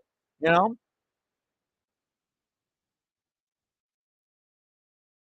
8:42 left in the second period. 2-1 Devils.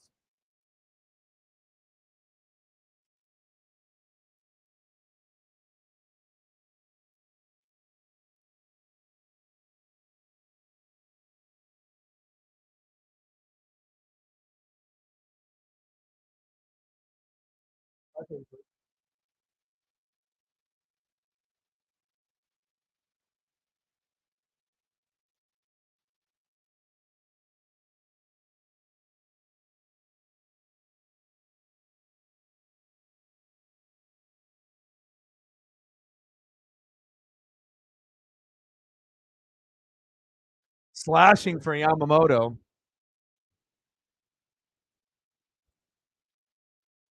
4-on-4. There's Hack. Fuck. About time they showed him. Looking very dapper, looking handsome in the suit, looking good. He needs to motivate this crew, man. We got to find that right line. And then hopefully hopefully we don't give up more than 4 goals with Grew. And hopefully we can get on a little bit of a string of goals ourselves here. Come on, Bjorkstrand. Wenberg. Vince Dunn. Larson.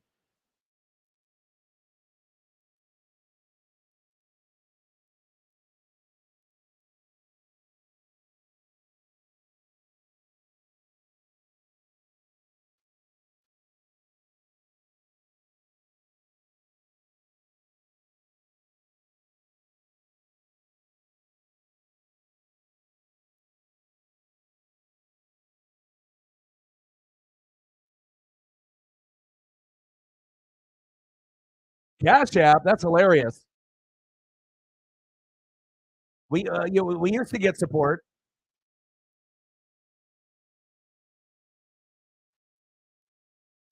You might be able to ask me that in like a week, and there might be something.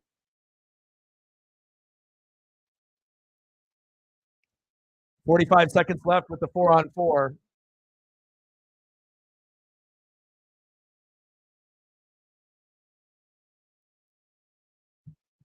No, nothing on there.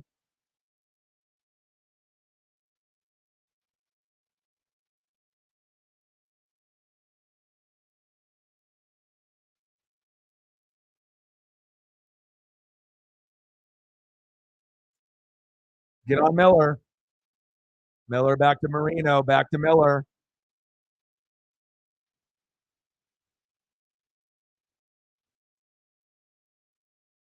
6:45 left in the second period. 2-1 Devils. All right, New Jersey power play, 5-on-4 now. All right, full strength. Here we go.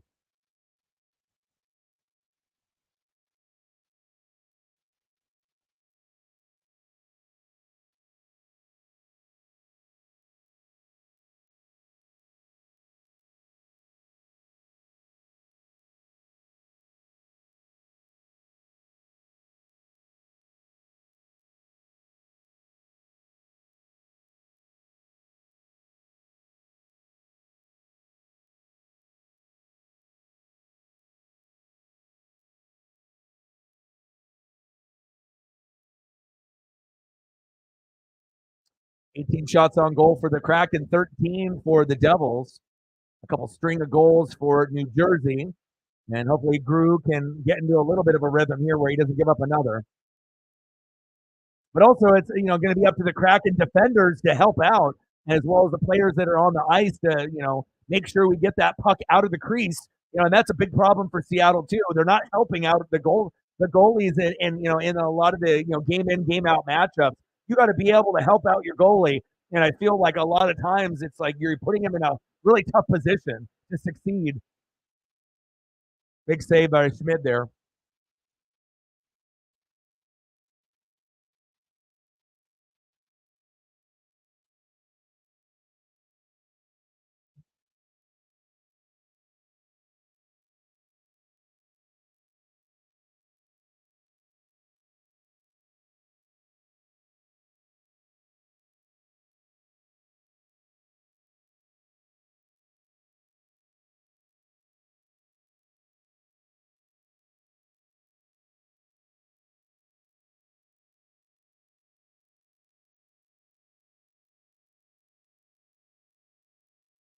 See if I can find another assignment for you.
Let's Warburg, Alberta.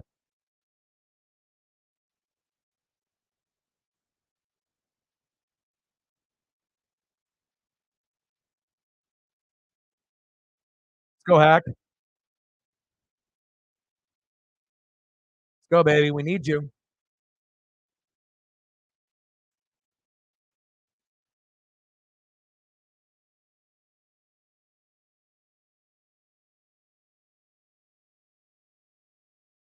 Appreciate that. The D in the building. I wish more people had that type of appreciation for me. Appreciate you.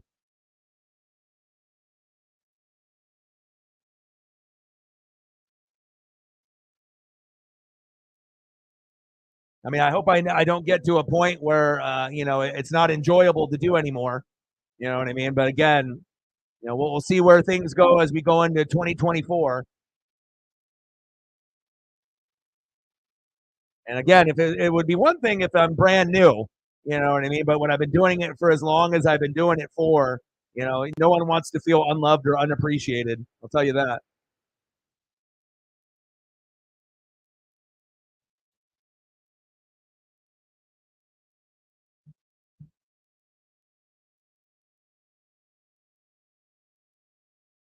4:30 left in the second period. 2-1 Devils.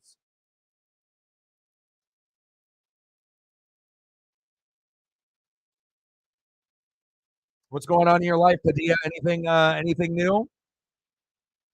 Anything music wise new that you're working on?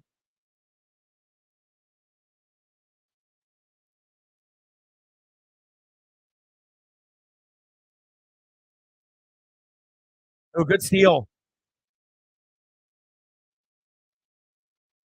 He had a pretty good angle right there on that shot. Devil 0 shots in the last almost what 11 minutes, 7 minutes. Come on, Kraken.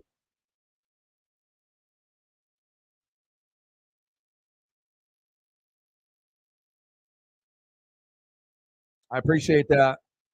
One thing about baseball fans, though, is baseball fans are cheap. They don't support. You know what I mean? Like there were so many games where I did Mariners and I didn't even get anybody to show any love. It's like takes me an hour to 2 hours to make a thumb. I'm calling the game.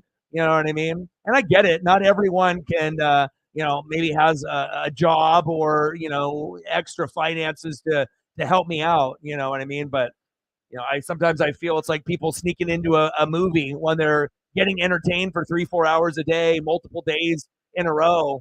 You would think that at least at some point you can get some people to at least show some appreciation and love. But sad thing is it seems like with wrestling fans, they love, they support. Football fans, for the most part, and I guess it just depends on the person. But on other sporting events, some people are just cheap as fuck, man. It's sad, dude. And no one needs to get rich off of it, but you just want to be able to get enough where you feel that you're getting your worth of what you're putting out. Nobody wants to put in 5 hours of blood, sweat, and tears, and then at the end of the day being a fucking zero. That definitely can fuck with your mental health.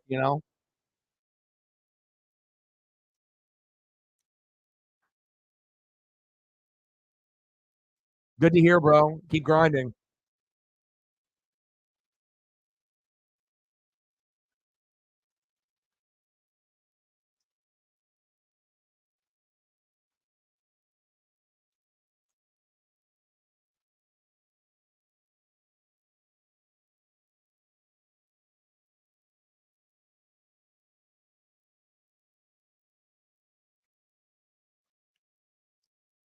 All right, baby. Lots of beautiful Kraken gear in the crowd.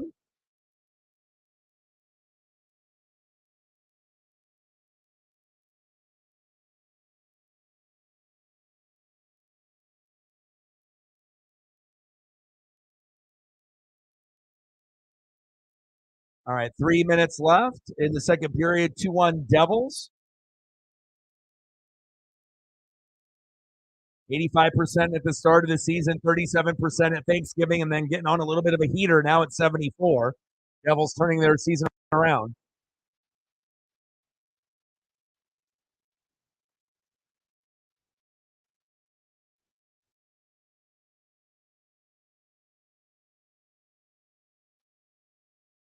I hope you're right, man. Because I sacrificed a Jordan rookie that's worth 20 to 30,000, which most people would never do.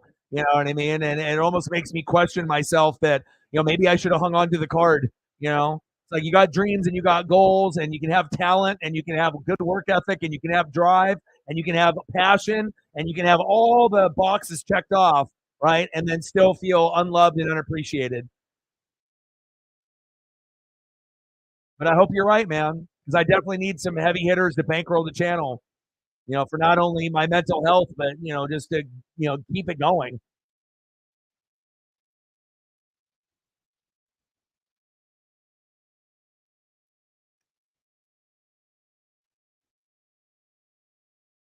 But I hope you're right, bro, because there's not very many channels that will do, NFL, college football, NHL, NBA, MLB, NASCAR, wrestling.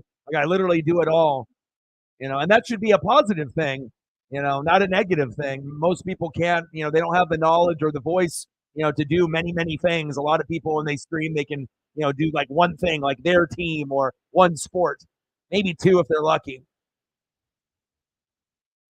But I hope you're right, bro.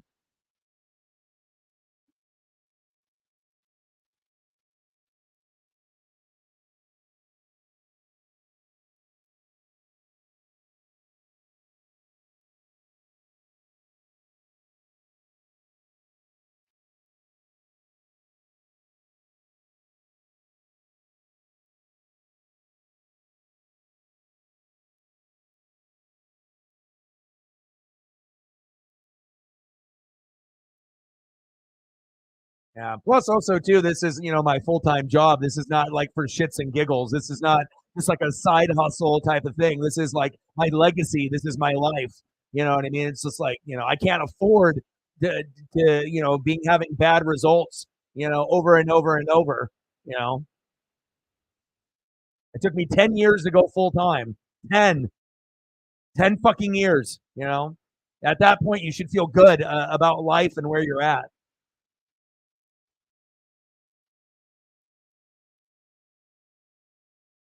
I mean, I shouldn't feel like anxiety and depression and bitterness and fucking all these other emotions.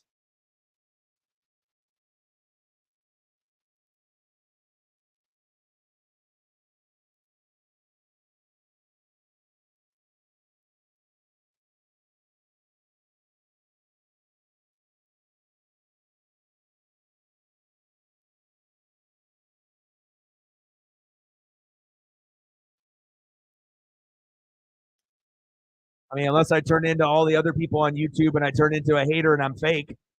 People love fake people on the internet. Come up with a bunch of bad fake takes and just be a fake person.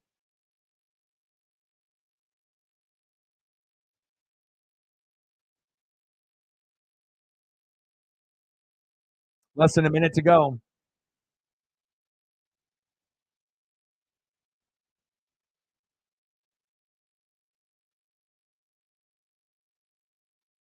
Good pass.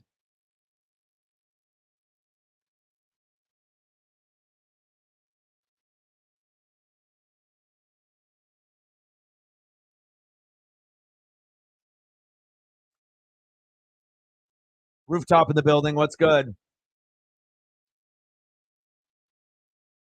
Yeah, normally I would do phone sales for big companies and stuff. Like I said, I have a group of people here in Oregon where we're some of the best, salesmen in the country. Where we would like, be working for like Verizon Business, and I would be talking on the phone with business owners from New York and Boston, and getting them set up on cable internet and phone for their business. And people telling you "fuck you" and everything else in between. Most people, if you can sell on the phone and you can do it well, you can do anything in life.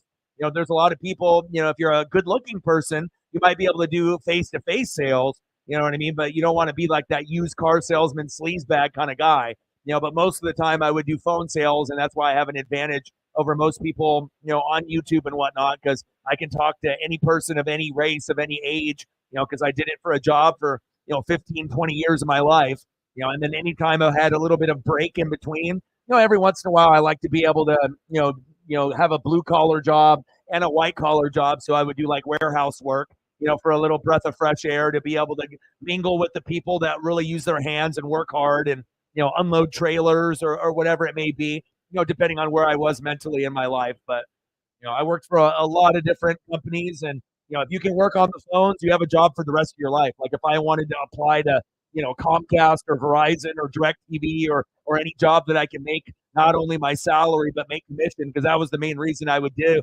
phone sales jobs. That way, I could end up making whatever X amount of money per month, and then the commission would be double.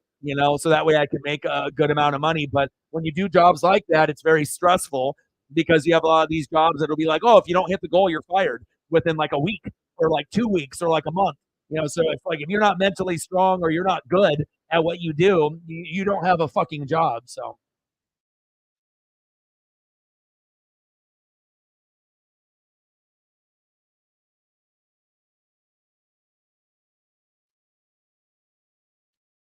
yeah, I feel I'm the one of the best in the world at what I do, and I'm not going to let other people dictate my value and my worth.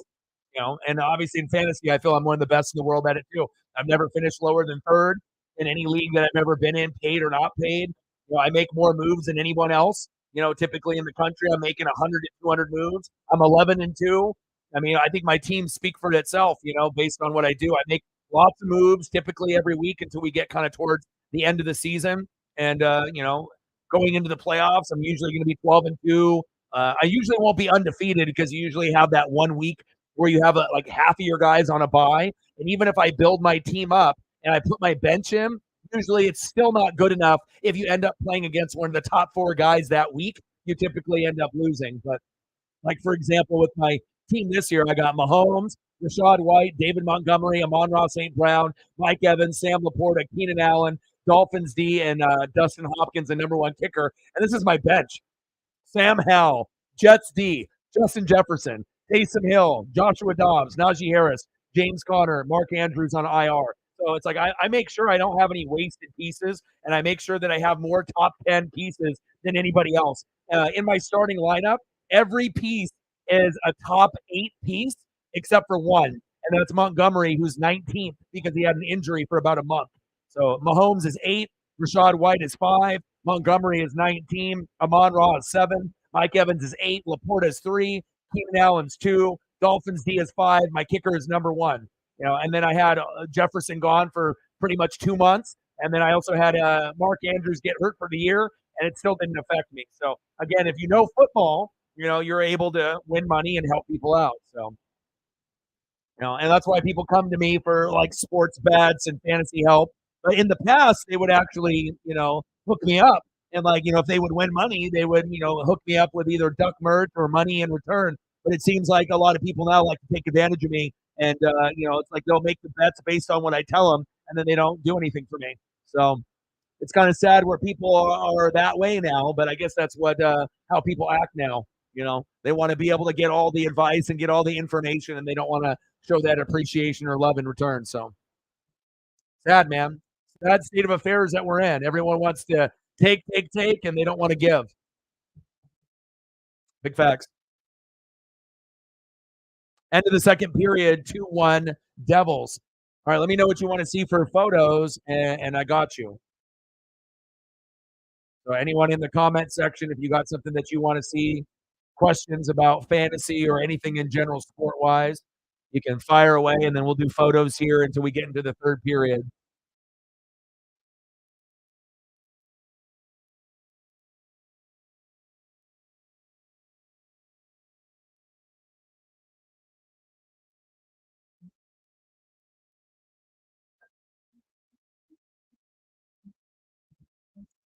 Of course, I remember Circuit City.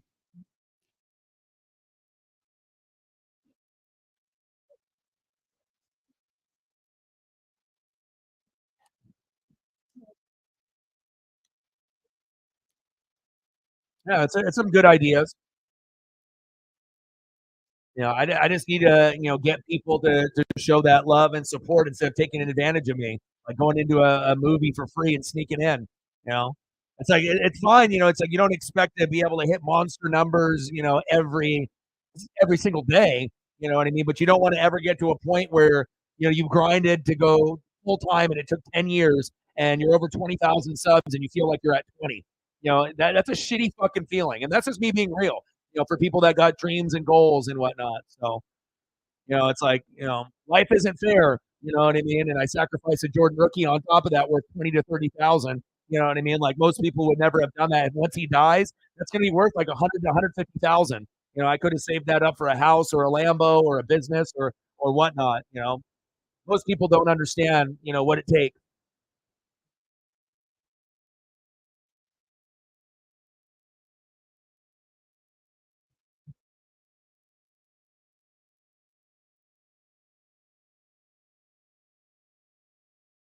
All right, I'll throw up some Kraken photos, and if anyone else has anything specific they want to see, Just comment below and I got you.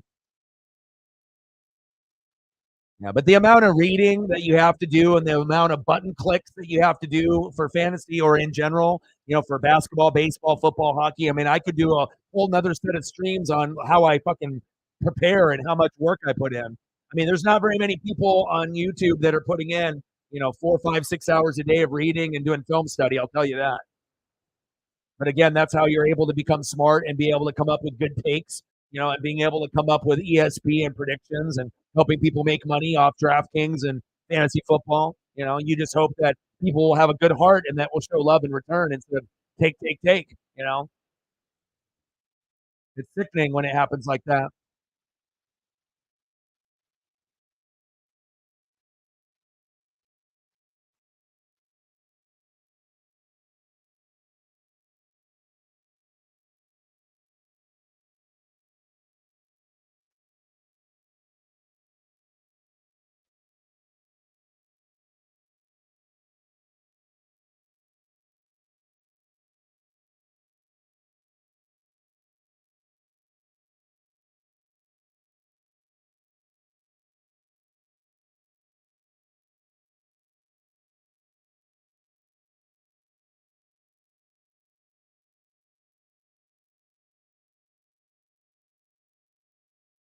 I mean, most people don't understand unless you're in my shoes, you know.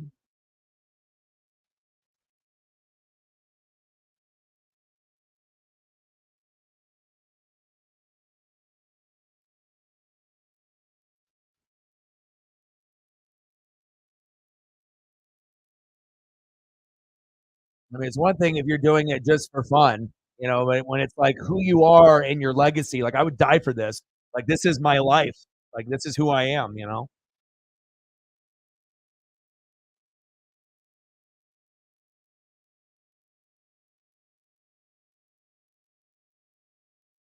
But again, not everyone understands. Not everyone has the skill set and the talent, let alone the drive and the passion and the energy and the commitment, to be able to make a dream come true. That shit don't happen overnight.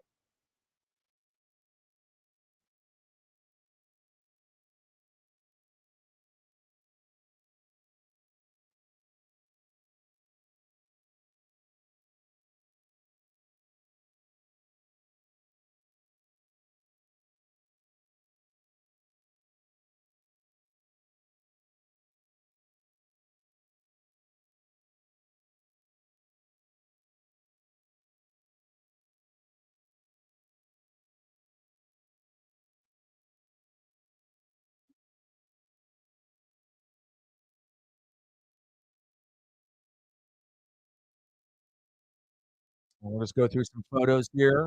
And anything that you guys want to see, just comment below. And then we'll throw up photos here until we get into the third period. So keep me busy. Otherwise, then people will just be staring at this until we get back to the action. So might as well just type on the keyboard, be a keyboard warrior, and type in a recommendation.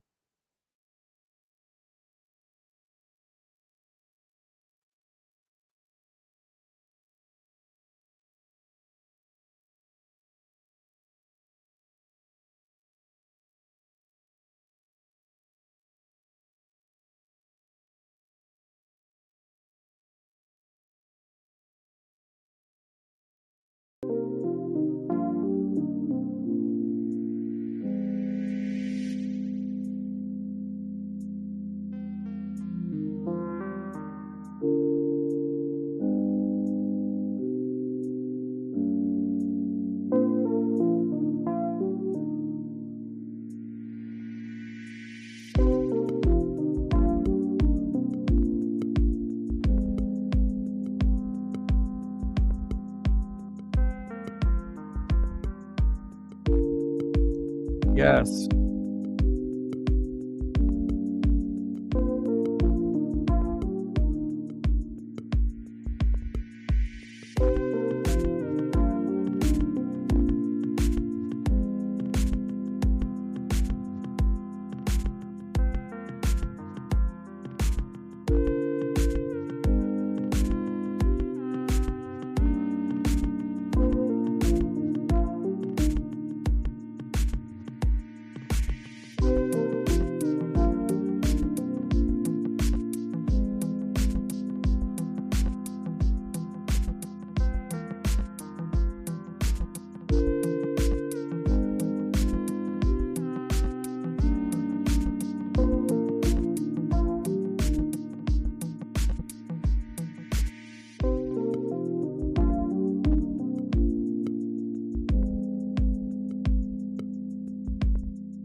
I got you, bro.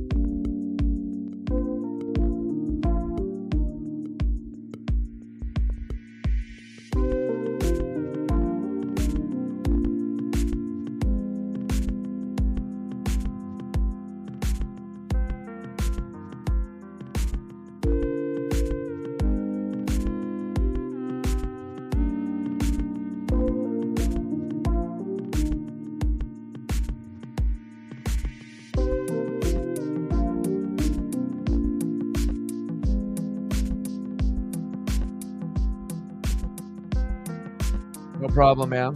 Anything for you.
No problem. I got you.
That's a cool one. Yeah, I got music in the background here for just a few minutes.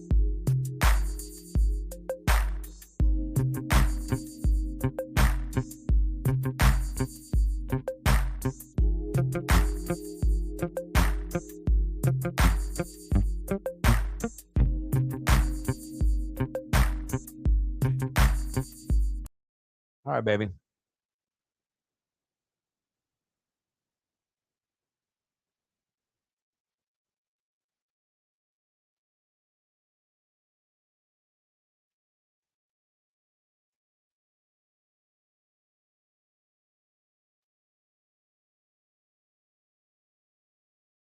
You learn real quick today.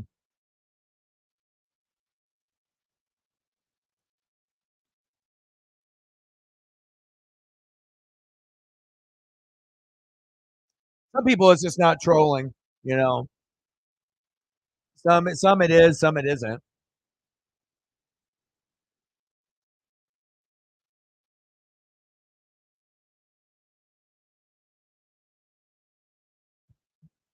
Yeah, I appreciate it.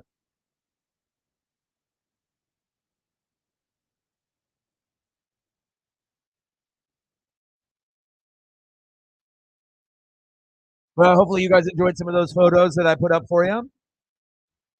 Something to obviously pass a little bit of time instead of just waiting. People always want more and more and more from me. They want me to call 2 games at once, 3 games at once. They want me to, give them all the picks. They want to win money from me. They want to fucking all the fantasy football help, and then nothing in return. No likes, no subs, no shares, no donos. They just want to take, take, take, man. Nothing's ever fucking good enough, ever. Everyone just always wants something fucking from me. Sad, man.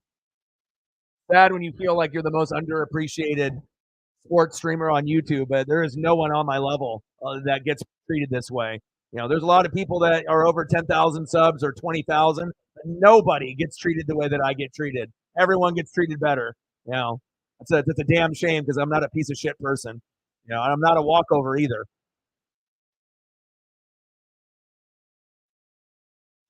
All right, we're in the third period. 2-1 Devils.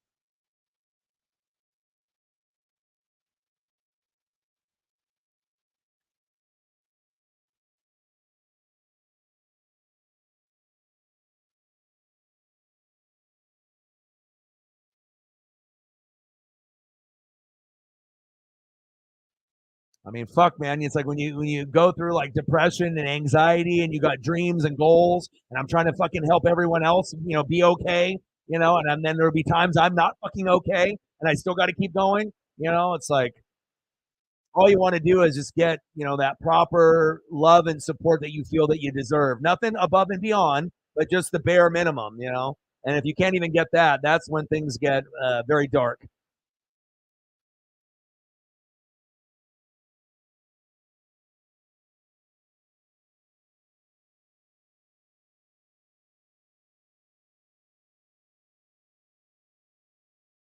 Winless after trailing after the second period this season. That's not a good sign. I mean, I don't know any other channel that has over 20,000 that gets treated like they have 20 subs or 200. There's no one that gets treated. But again, like, I guess that's what it is.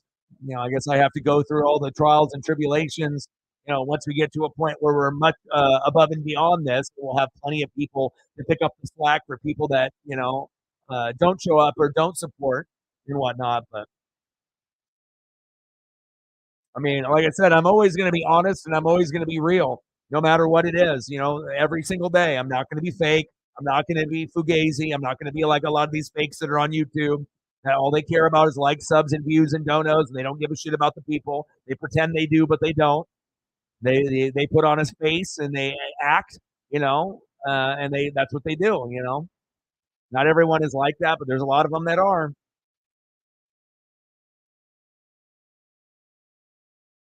But for me to say that this year has been a disappointment, uh, you know,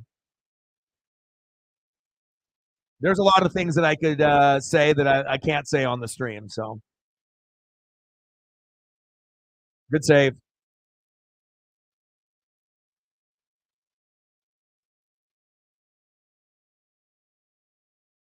But I am blessed with the good core people that we have that are a part of the channel that do actually give a shit and that actually care.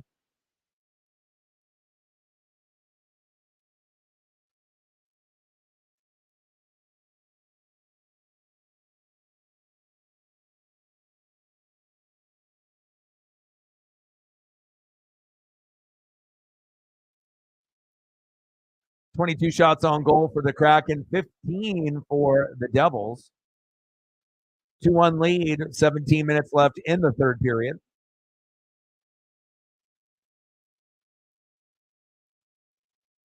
But it was much better last year. And you can have good core people, but the bottom line is if you're doing something full time, there's nobody that's going to work for 40, 50 hours a week for free.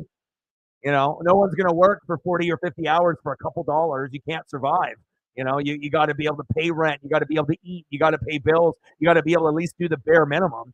So it's one thing to feel unappreciated and unloved, and then on top of that, not being able to survive.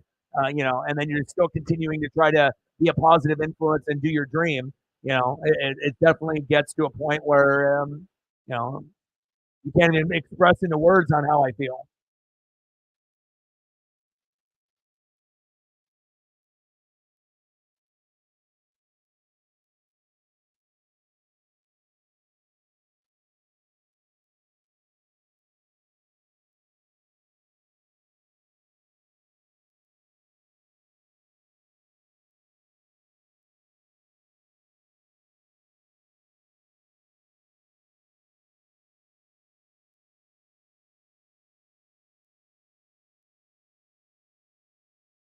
Come on, Kraken. The vibe of the Kraken when they play, like you don't really feel that you're gonna get a dub. Like certain games, you feel like okay, the energy is better. They're good on the power play. They're aggressive. And you just feel like the shots on goal are good. And then a lot of games where you watch the Kraken in 2023, it's like they're just going through the motions. Like they're skating out there, but there's no purpose. And when you have games out there, like it doesn't matter the opponent if they have a better record than you or worse, but you're just skating around with no purpose, then the losses start to add up, and that's a goddamn shame. But at least at this point, Grew hasn't given up 4 or 5 goals, so it's 2, which is good. Hopefully, he can hold to that, and then we can, or give up at least, maybe at the very minimum 1 more, and then hopefully we can get a goal or 2 here in this third period. But again, we haven't even won 1 game all year being down going into the third period, not even 1. So that's not a good sign. And it's not like Hack is a terrible coach. I think he's one of the better, but it's just having better talent that's on the ice and better goalies and just an overall better product.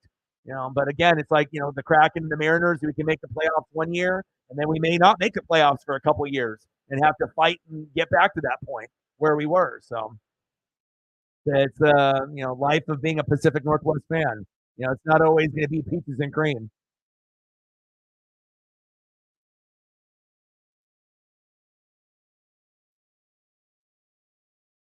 But how many, but also too, being a Kraken fan, you and me, Megan, it's like how many games have we let slip through our fingers this season? A lot. There's a lot of games where we had leads and we just couldn't hold on to the third period. It's not like we were getting blown out from the start 5-1, 4-1, and then we couldn't catch up. Like there was games where we actually have been, making goals and playing pretty good. Like we actually have been playing with some energy and some fire. And then all of a sudden the opposing team, whether we're at home or on the road, comes back in that third period and rips our heart out over and over again. You can only take so much of that as a fan. And like I said, and it's like it feels good that we've been in games and we've had leads, but it's like almost better to be like shitty and to like get blown out every game so we know where we're at instead of like giving us this false hope of giving 5 goals and we're up 5-2. We're gonna win, and then all of a sudden we give up 3 in the third period and then lose at 6-5 in a penalty shots or in OT. I don't know if there's anything worse than that. And having that same fucking pattern repeat itself over and over again. But I guess that's what we have to live with of being Pacific Northwest fans, whether that's Blazers, Kraken, Seahawks, Mariners, or Beavers, Ducks, whatever it may be. But when we're good, we're really fucking good. But when we're bad, we're pretty fucking bad. It's hard to get out of the hole. Oh, Maddie, another shot. Damn, wide left. This is a good little run right here in the zone time. 40 seconds in the zone. 2 really good shots there. 25, 26 shots on goal. Come on now. 2 really good quality shots there, too, by the Kraken. Unacceptable too. I mean, it's one thing. It's like if we never made the playoffs, and we're just trying to grow, and get better and better. And then, if we're an expansion team, second year, third year, and then you just have to hopefully we can put a year together where we make the playoffs. But when you go from an expansion team, going to the playoffs, beating the Avalanche in game 7 and then losing to the Stars, and then having what is happening this year, it's been a disappointment. Just like with the Mariners this year, it's been a disappointment. We thought that we could, back it up after making the playoffs and then making the playoffs again. But again, being a fan of Seattle sports, sometimes it's gut wrenching and sometimes it rips your heart out. But again, sometimes you have to build, build, build, for 5, 6 years to have that one good team. And then you got to pray that you can go all the way or at least get to, NFC championship game or go as far as you can if you're not making the Super Bowl. And that's the same for the Ducks and the Beavers and the Blazers and the Kraken and the Mariners. We're all in the same boat. And then hopefully we have the Sonics and they come back and they'll be going through those growing pains as well, but they will have success at some point too.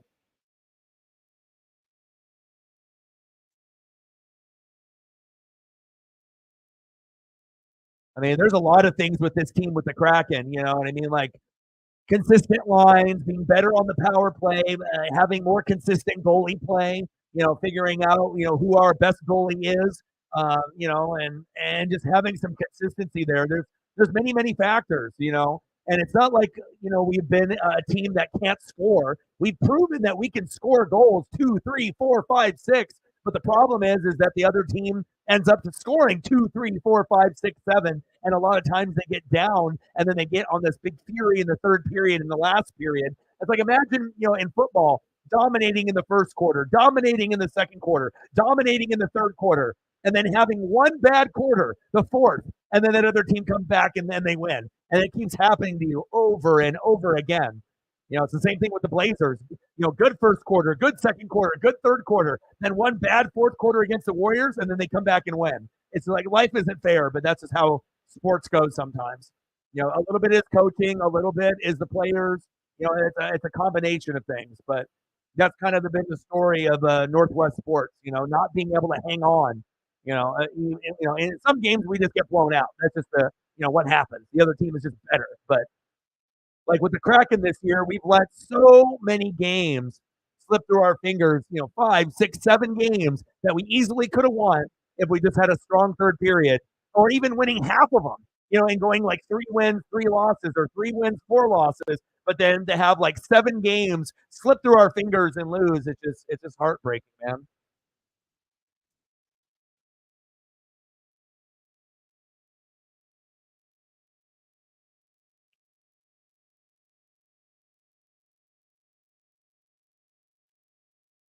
And hopefully we'll be able to get some consistency. But the lines have been bad. Consistency in the lines and finding that right combination. And we got guys coming in like Kyler Yamamoto, which I thought was a good pickup, and I know Megan likes Kyler as well. But it's like Maddie started off really slow, and if Maddie would have started off out of the gates fire, then maybe with him that would have led to like Bjorkstrand, and then maybe Bjorkstrand, maybe it would have been Ty, and then maybe Ty would have led to someone else with like Yanni, and it's like you're just trying to get one guy to bring the momentum to have it feed off another guy. But it just seems like certain guys are taking much longer to get into a rhythm than, Maddie is supposed to be one of our best. And, it's been a very tumultuous start. We haven't started strong. We haven't been able to hold on in third periods. And if you can't hold on in the third period with a 1, 2, or 3 goal lead, and you go to OT, you're going to lose, because the momentum in sports is real. Uncle Mo is real, and if you're not able to, have that momentum in your favor, whether you're at home or on the road, then you're going to have a lot of disappointing losses in the third period in OT. So, big facts. Injuries haven't helped, but I think even with the injuries we've had, we haven't had injuries to derail us, to a point where we can't score, where we're going and getting shut out every game, or we're only putting up 1 goal. I mean, in most games, we're putting up more than 1. It's just we have to find the consistency with the goalie playing, with the 3 that we have. The lines need to be better, and the power plays have been fucking horrendous. I think that it's a combination of many things adding up, for us to not be as good.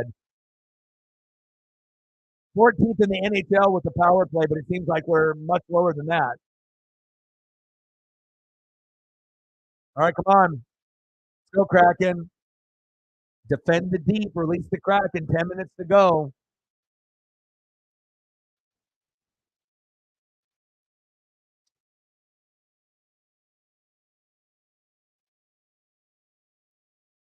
And even if I'm not doing like the Kraken stream itself, I try to watch, as much as I can, just like with anything, baseball, basketball, football. I might not do a stream on it, but that doesn't mean I'm not watching multiple things at the same time. I usually try to get as much sports in as possible. And then obviously when we have like WWE or AEW, I'm going to be watching that too. But all right, we've got a minute left with this power play. Hopefully we get at least one or two good shots here. Oh, is that the worst thing that we're? Oh, Bjorkstrand. I think the power play might be the thing that we're the worst at. Come on, Everly. Yeah, I mean LeBron is one of the best all-around players ever, and he can still put up great stats even being close to 40 years old. That doesn't surprise me one bit. I mean, he ain't Kobe and he ain't fucking Jordan. You know what I mean? But as far as being a small forward, power forward, I mean, he's the best in this generation. I mean, if I'm gonna have to pick a player that as far as clutch factor, I would probably go Bird in his prime over LeBron. But I mean, there's not very many people that are on that LeBron Bird level. Like I said, you have like Charles Barkley, Karl Malone, and a few of these other guys, but they're not LeBron. Especially LeBron early in his career, in his prime. I mean, that was a very special time. Like Bronny is not going to be anywhere near what LeBron is. His sons will never be what LeBron is or was or ever will be. Will they end up making the league and being a name? Possibly if Bronny's heart doesn't fucking give out with the heart condition and whatnot at USC. But it's hard to live in the footsteps of your father or someone in that family. Unless you're like second or third generation, like a wrestler like Randy Orton, with Cowboy Bob Orton, and you can have a legacy of OGs that are just great.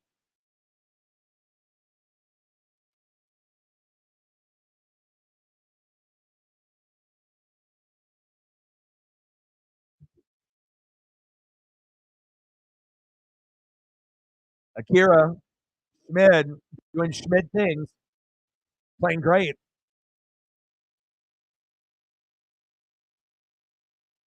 16 seconds left on the power play. 9:32 left in the third period. Just got to find a way to tie this. The lack of energy in this game, though, is something that I didn't think that we were going to see tonight. ESPN, global broadcast, we're at home, and it just seems so flat out there. And that's kind of been the story of the Kraken this year. Too many games where we're playing like we're just skating out there. Or it's like when you're watching soccer and then people are just running around with no purpose, Like, let's play with some purpose out there. Obviously easier said than done. I'm not the one out there fucking skating and fucking going through the motions and everything. Obviously, soccer players and hockey players are some of the most grueling athletes on planet Earth. So no one understands unless you're actually one of those athletes and that have played, in this type of atmosphere and whatnot. But I mean, if you're comparing what we've seen with the Kraken in their expansion year, when we made the playoffs, and then the product that we're putting on the ice this year, it's been a huge disappointment. But I still think that we can turn it around. We just have to be able to get into a little bit of a win streak and a groove. And I still believe we can do it.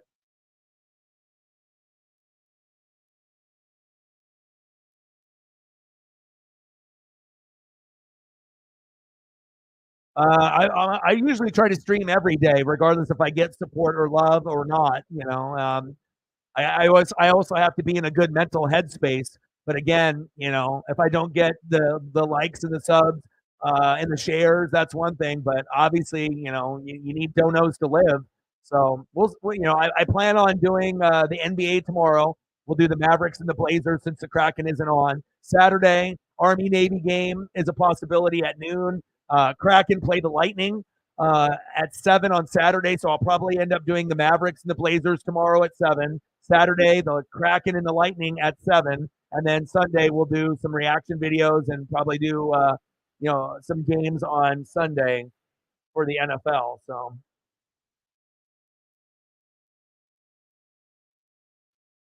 Eagles Cowboys is Sunday night, so I'm definitely doing that.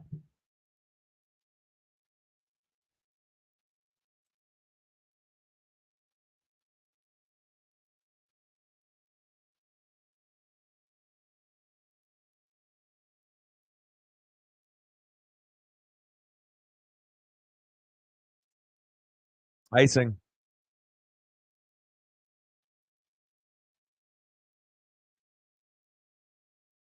Yeah, but I try to keep a positive as much as I can. But the harsh reality is, this is my full time job. I have no other income coming in. And when you end up, doing a stream, it takes an hour to 2 hours to make a thumb. You have people coming in, asking for things and this and that, and I'm trying to do the best I can to help people out. And then you hit a fucking 0 or a 1 or a 5 or whatever. That's not good for the mental health. I'll tell you. And then if it repeats itself and it happens often, that doesn't make me feel good. That doesn't make me want to continue to stream. Like who wants to keep putting in their blood, sweat, and tears for a nothing, over and over and over, or for a 1 or a 2 or a 5 or whatever the case may be. At some point you need to be able to feel love and appreciate it, and you want to be able to like have a roof over your head. You want to be able to at least pay your cell phone, pay bills, and be able to like pay you know, the fees that you need to pay to be able to stream and do that. That would be nice. It's already one thing where I can't even buy anything for myself, which is already depressing as fuck. You know what I mean? But at least being able to survive and live. And then if I'm not even able to do that, then what am I doing? You know, being underappreciated on a daily basis is what's happening. I mean, tell me I'm wrong.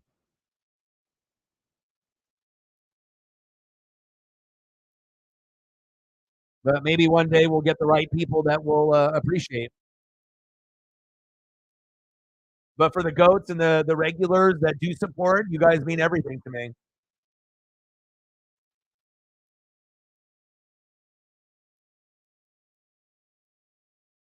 But shit is expensive. Most people can't even fucking live alone. Most people have roommates. Cell phone bills are expensive. Streaming is expensive. Cable internet is expensive. Everything is expensive. And I got Paisley pup I got to take care of too. So fucking bag of dog food costs $80. Getting a dollar in donations in a stream with 1,500 people, that fucking don't cut it. You know, just saying. I got to be able to take care of other people too. It's not like I'm trying to be this greedy rich person. All I'm trying to do is fucking keep my head above water and not drown, mentally and physically.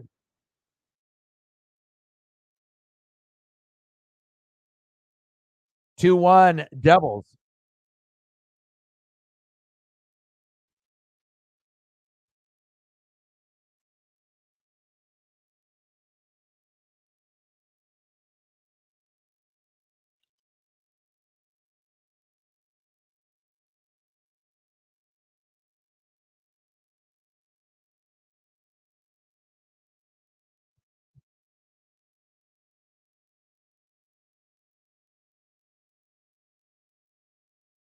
All right, 6 minutes left.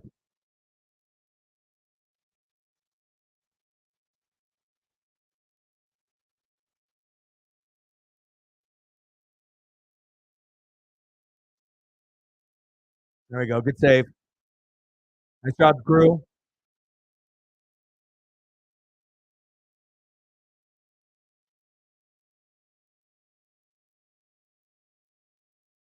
Absolutely. I mean, if we could actually have someone like Akira, it's like we can root for the guys that are on the team, but it gets to a point where we're giving up too much that we need improvement. Regardless if it's Decord or Dredja or Gru, it's like we are always going to support if you're rocking the jersey and you're on the team, but it gets to a point where there's going to be pieces that need to be upgraded. And that's just the reality. And I hope one day we can actually get a top 10 goalie in Seattle, because if we can get a top 10 goalie consistently, preferably top 5 at one point in the next 10 years would be amazing. But we just want to be able to have someone that we have that faith in no matter what, game in and game out. And I feel that we don't have that. It's kind of like a wait and see approach, and we pray that everything goes well. But ooh, Akira with another fucking save.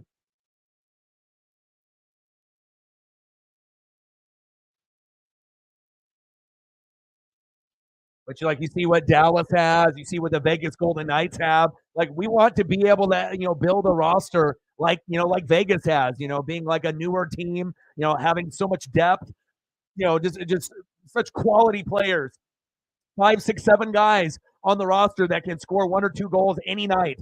Having goalies that can, do big things. Having defensemen that all of them look like they're fucking 6'6" out there, and like big trees out there. It's like we want to be able to build the roster like the Vegas Golden Knights have built their roster. Goals.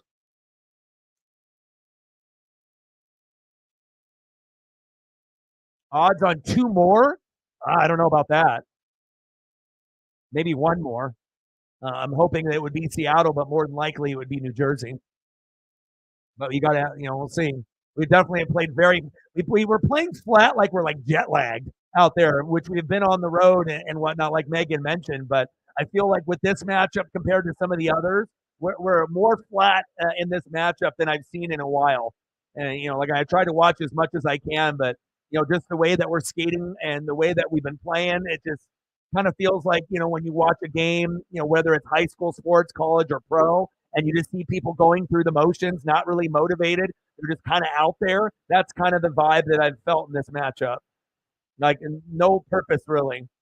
Like, we're out there and we're playing, and there's fans out there, but like the fans have not been in it, and there hasn't been a lot of cheering. It's just kind of, almost like an exhibition matchup kind of feeling. You took the under.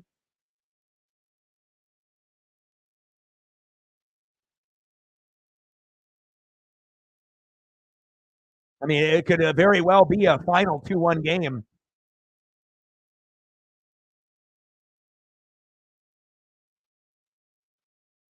Yeah, Akira has been fantastic today.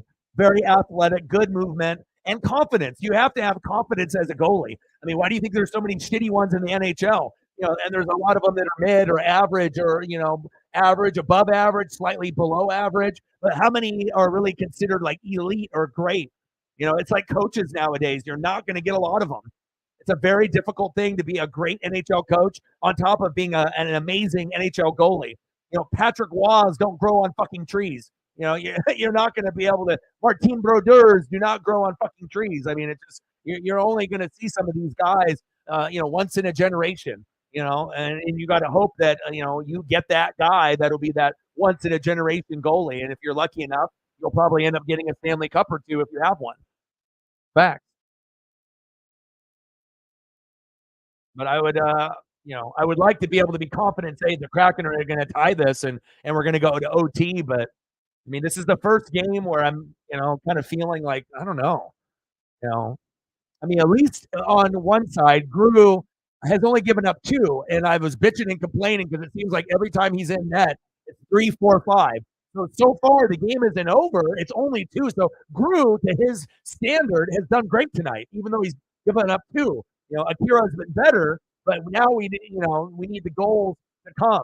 The offense needs to come, and and I don't even know if we're going to set ourselves up for a good power play here, but we can hope. It's so frustrating. It's like having 10, 15, more shots on goal, and we still lose. The lines aren't good. Power plays, we suck. And then all of a sudden, Gru has a good game, 2 goals or less, and then we still can't win. It's like that meme. It's like no matter what, it's like good here but bad here, bad here but good here. Like we never can. It's always one thing or another. Why can't we just be good, good, good on all 3 categories? It's like all of a sudden we do good here, but then we do shitty here. Like, why can't we have one fucking game where we have good in the power play, good in the line, good goalie play, and good coaching, and then obviously, being good on the net. And then obviously, getting good opportunities, with our goal scorers. It never can go our way. It's always one thing out of 3 or 2 things out of 3, but never 3 out of 3. At least not this year.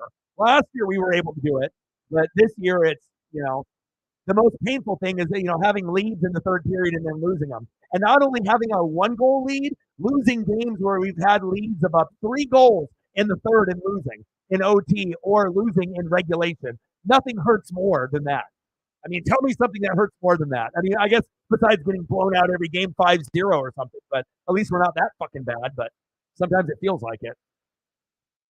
All right, come on, Kraken. Defend the deep. We're at home. We're not in New Jersey right now. Big one-timer. Good job, Gru.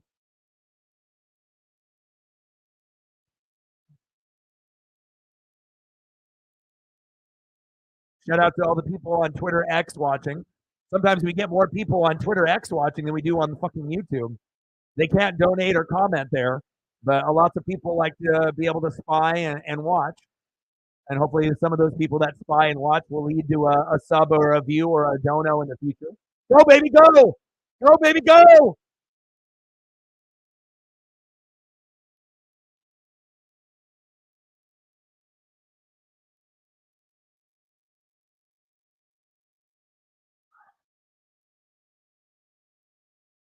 That was the best opportunity we had right there.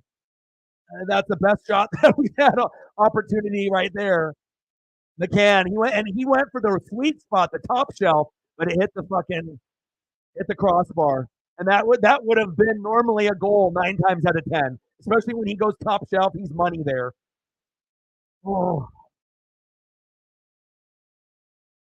just a little bit too much force, a little bit, a little too aggressive with the shot. But at least it was, it was close. But close doesn't get you dubs. Nemec battling. That would have been an amazing goal. New Jersey's on their power play and we fucking tie it up. That would be something that we haven't seen too often this year for the Kraken. Like we're at a disadvantage 5-4 and we get an amazing goal by McCann like that off a fast break, 2-on-1. It's a fucking hockey dream come true. Justin's like, I need to win this goddamn money. Here we go. And we got to make sure that we're, not losing the puck when it's like they get overly excited when they see this like 2-on-1 or 2-on-2 and you have this opportunity and all of a sudden the puck goes flat or it starts to like spin a little bit and then they don't even actually get a good quality shot because it's too far in front of them. You got to have good puck control. Less than 2 minutes to go.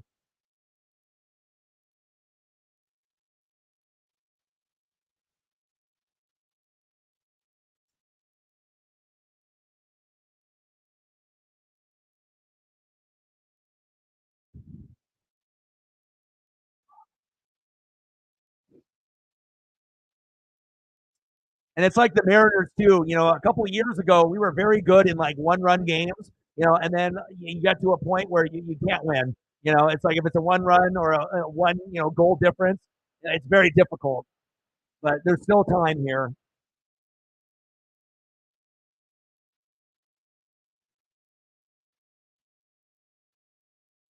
But Akira has been fucking great.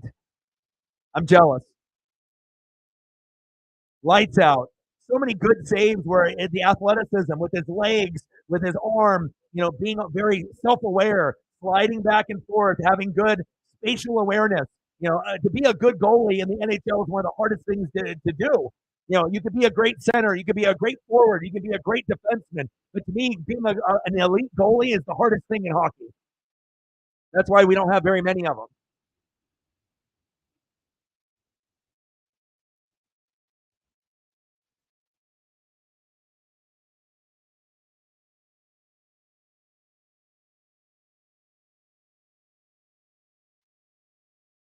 Let's go.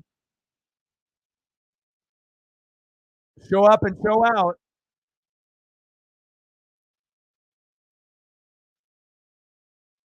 Empty net. Will it make a difference? Play with purpose. I mean, hell, we've been barely playing with purpose all game, but in these last minute 30, find a way. Find a way. If we can get it to OT, we'll have a chance.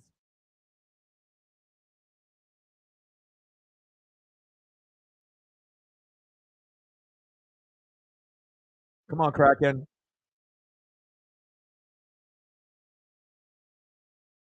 Come on, Yanni. Just the way that the vibe feels, and it's going to end 2-1 Devils. That's just kind of the way it feels.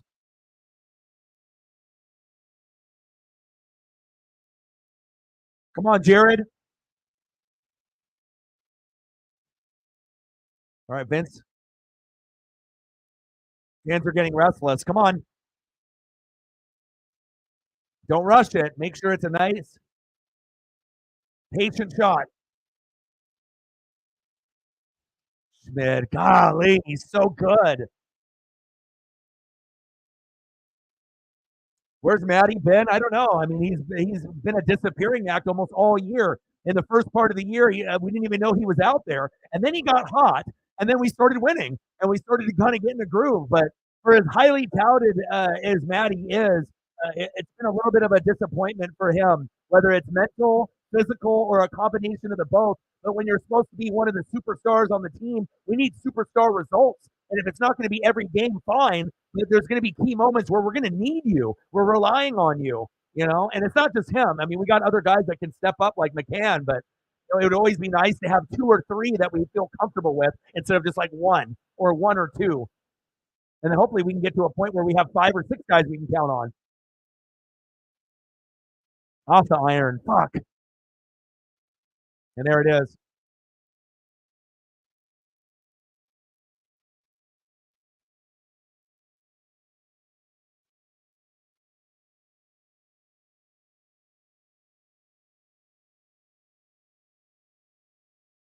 And the final score 2-1 Devils.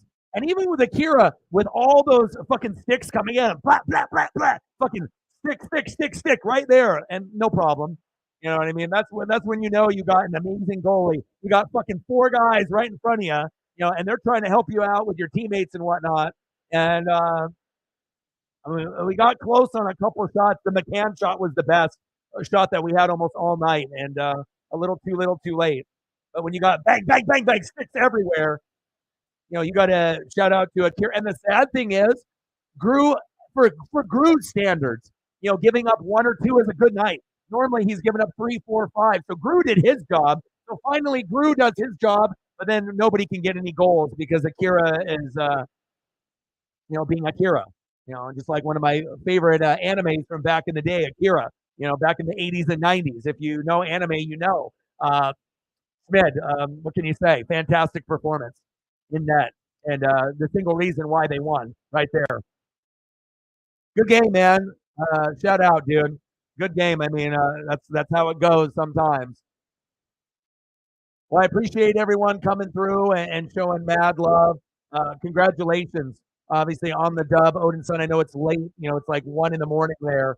I love you guys, and I appreciate you guys very much. We'll end up doing the Mavericks and the Blazers tomorrow since the Kraken aren't on. Then we'll do the Tampa Bay Lightning versus the Kraken on Saturday night at 7 p.m. And then we'll do some NFL on Sunday. So I appreciate everyone that liked, commented, shared, donated. I love you, and I appreciate you. Hopefully we'll get some more support moving forward. And Odin, I appreciate you. And I'll be back tomorrow, and we'll end up grinding it out. And I got one question for you. Who talk sports like us? Your boy Ryan, Northwest Sports Fanatics, and I'm out. Bye.